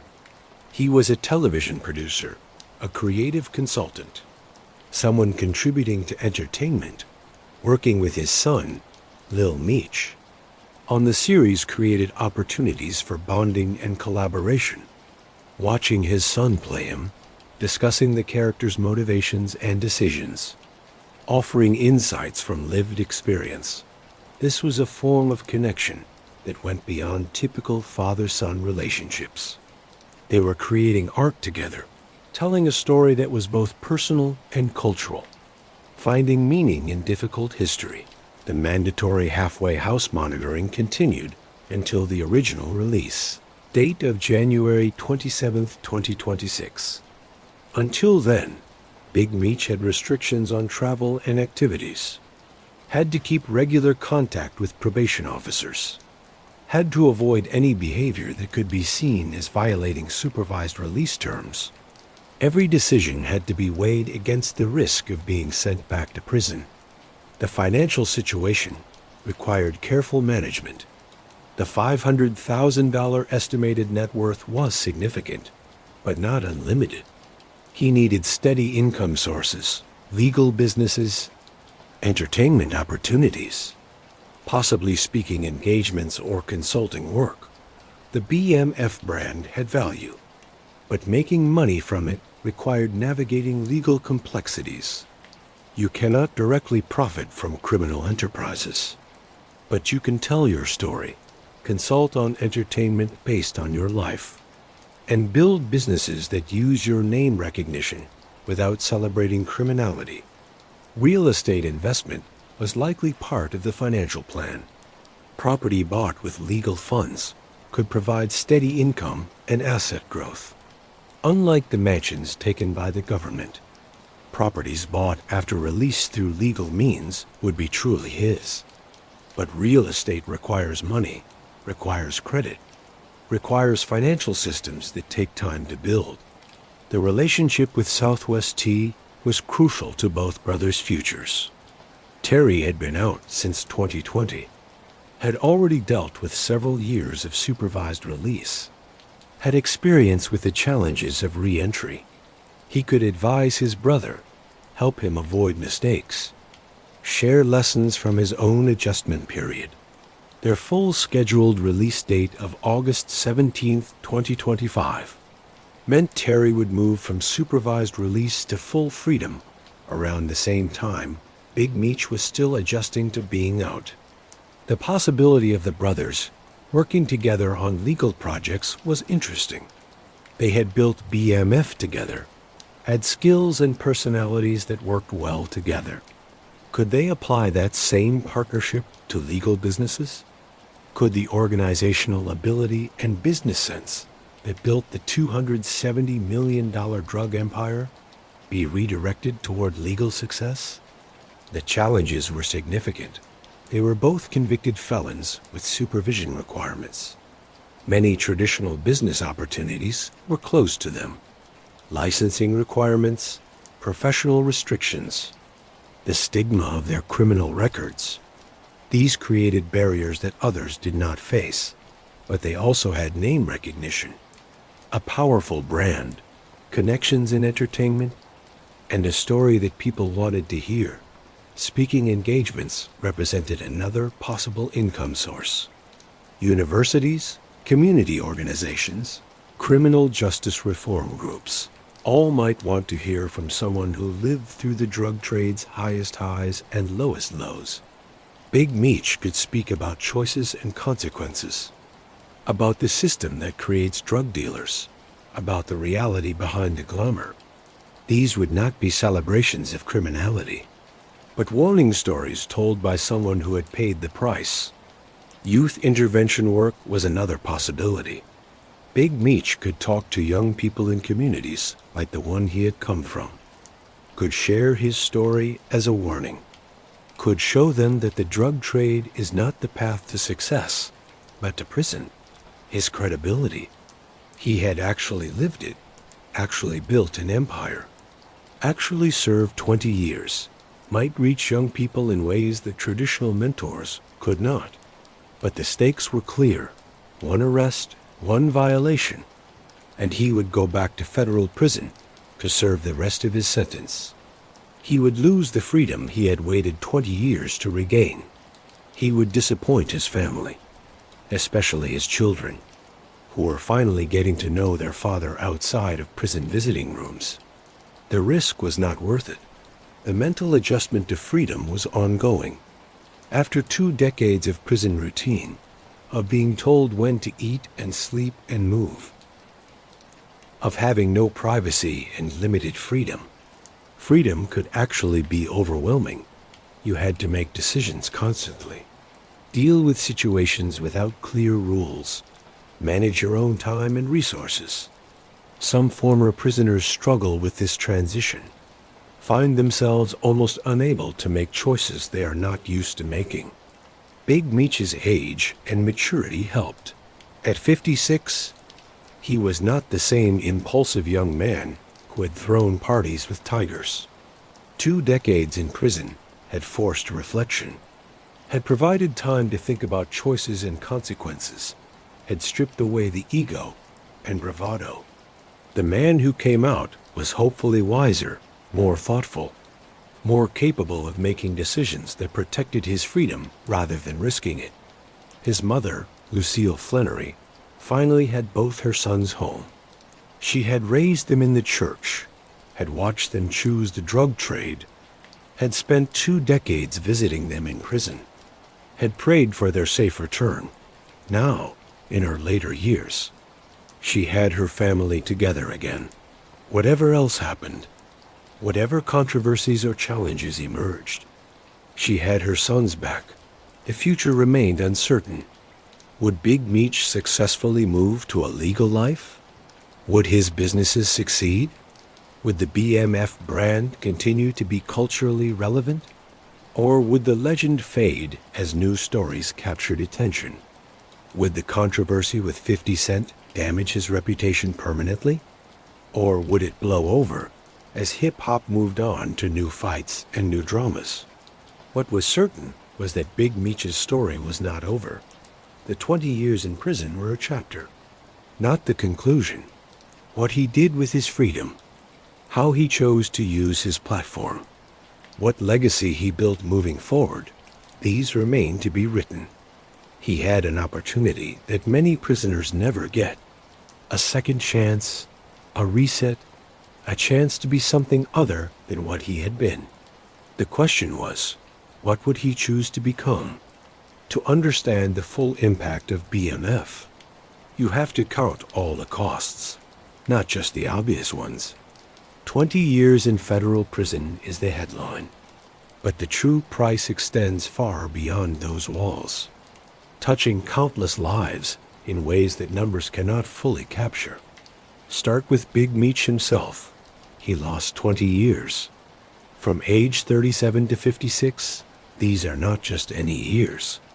These are the years when most people are most productive, when they build careers and wealth, when they are present for their children's important developmental periods, when they establish themselves in the world. He lost all of that. He entered prison in his prime and came out approaching old age. Southwest T lost similar time, though less of it thanks to his earlier release. He lost his late 30s through his early 50s, years he will never get back. The brothers lost time they could have spent with their mother, who aged from middle age to elderly years without her sons present for holidays, birthdays, everyday moments that make up family life. The children paid perhaps the highest price. Demetrius Jr. and Vanessa Marie grew up without their father. They had a name that carried both pride and shame. They visited him in prison, spoke to him through monitored phones, kept a relationship across bars and razor wire. But they did not have him at soccer games or school plays, did not have him teaching them to drive or helping with homework, did not have him present for first dates or graduations or all the moments when children need their fathers. Growing up as Big Meech's kid created unique challenges. Everyone knew who their father was. The BMF legend was everywhere. In songs, in news stories, in street conversations. They had to deal with others' perceptions, had to decide how much of their father's history to accept or reject, had to create their own identities in the shadow of his legend. Lil Meech channeled this into acting, ultimately playing his father in the BMF series. But that required facing family history, playing events that had real consequences for real people. performing his father's life for entertainment. The mental complexity of that cannot be overstated. And that is the complete story of Demetrius Big Meech Flenory. From the streets of southwest Detroit to the highest point of the drug game, from private jets and million-dollar mansions to a federal prison cell, and now to freedom and an uncertain future. Two brothers who wanted more than what life offered them, who built an empire on powder and ambition, who lived like kings and fell like mortals. Big Meech is 56 years old now. He has lost 20 years. His brother Terry will join him in freedom soon. Their story is one of the most famous in American crime history, forever connected with hip-hop culture, forever remembered in the streets of every city they touched.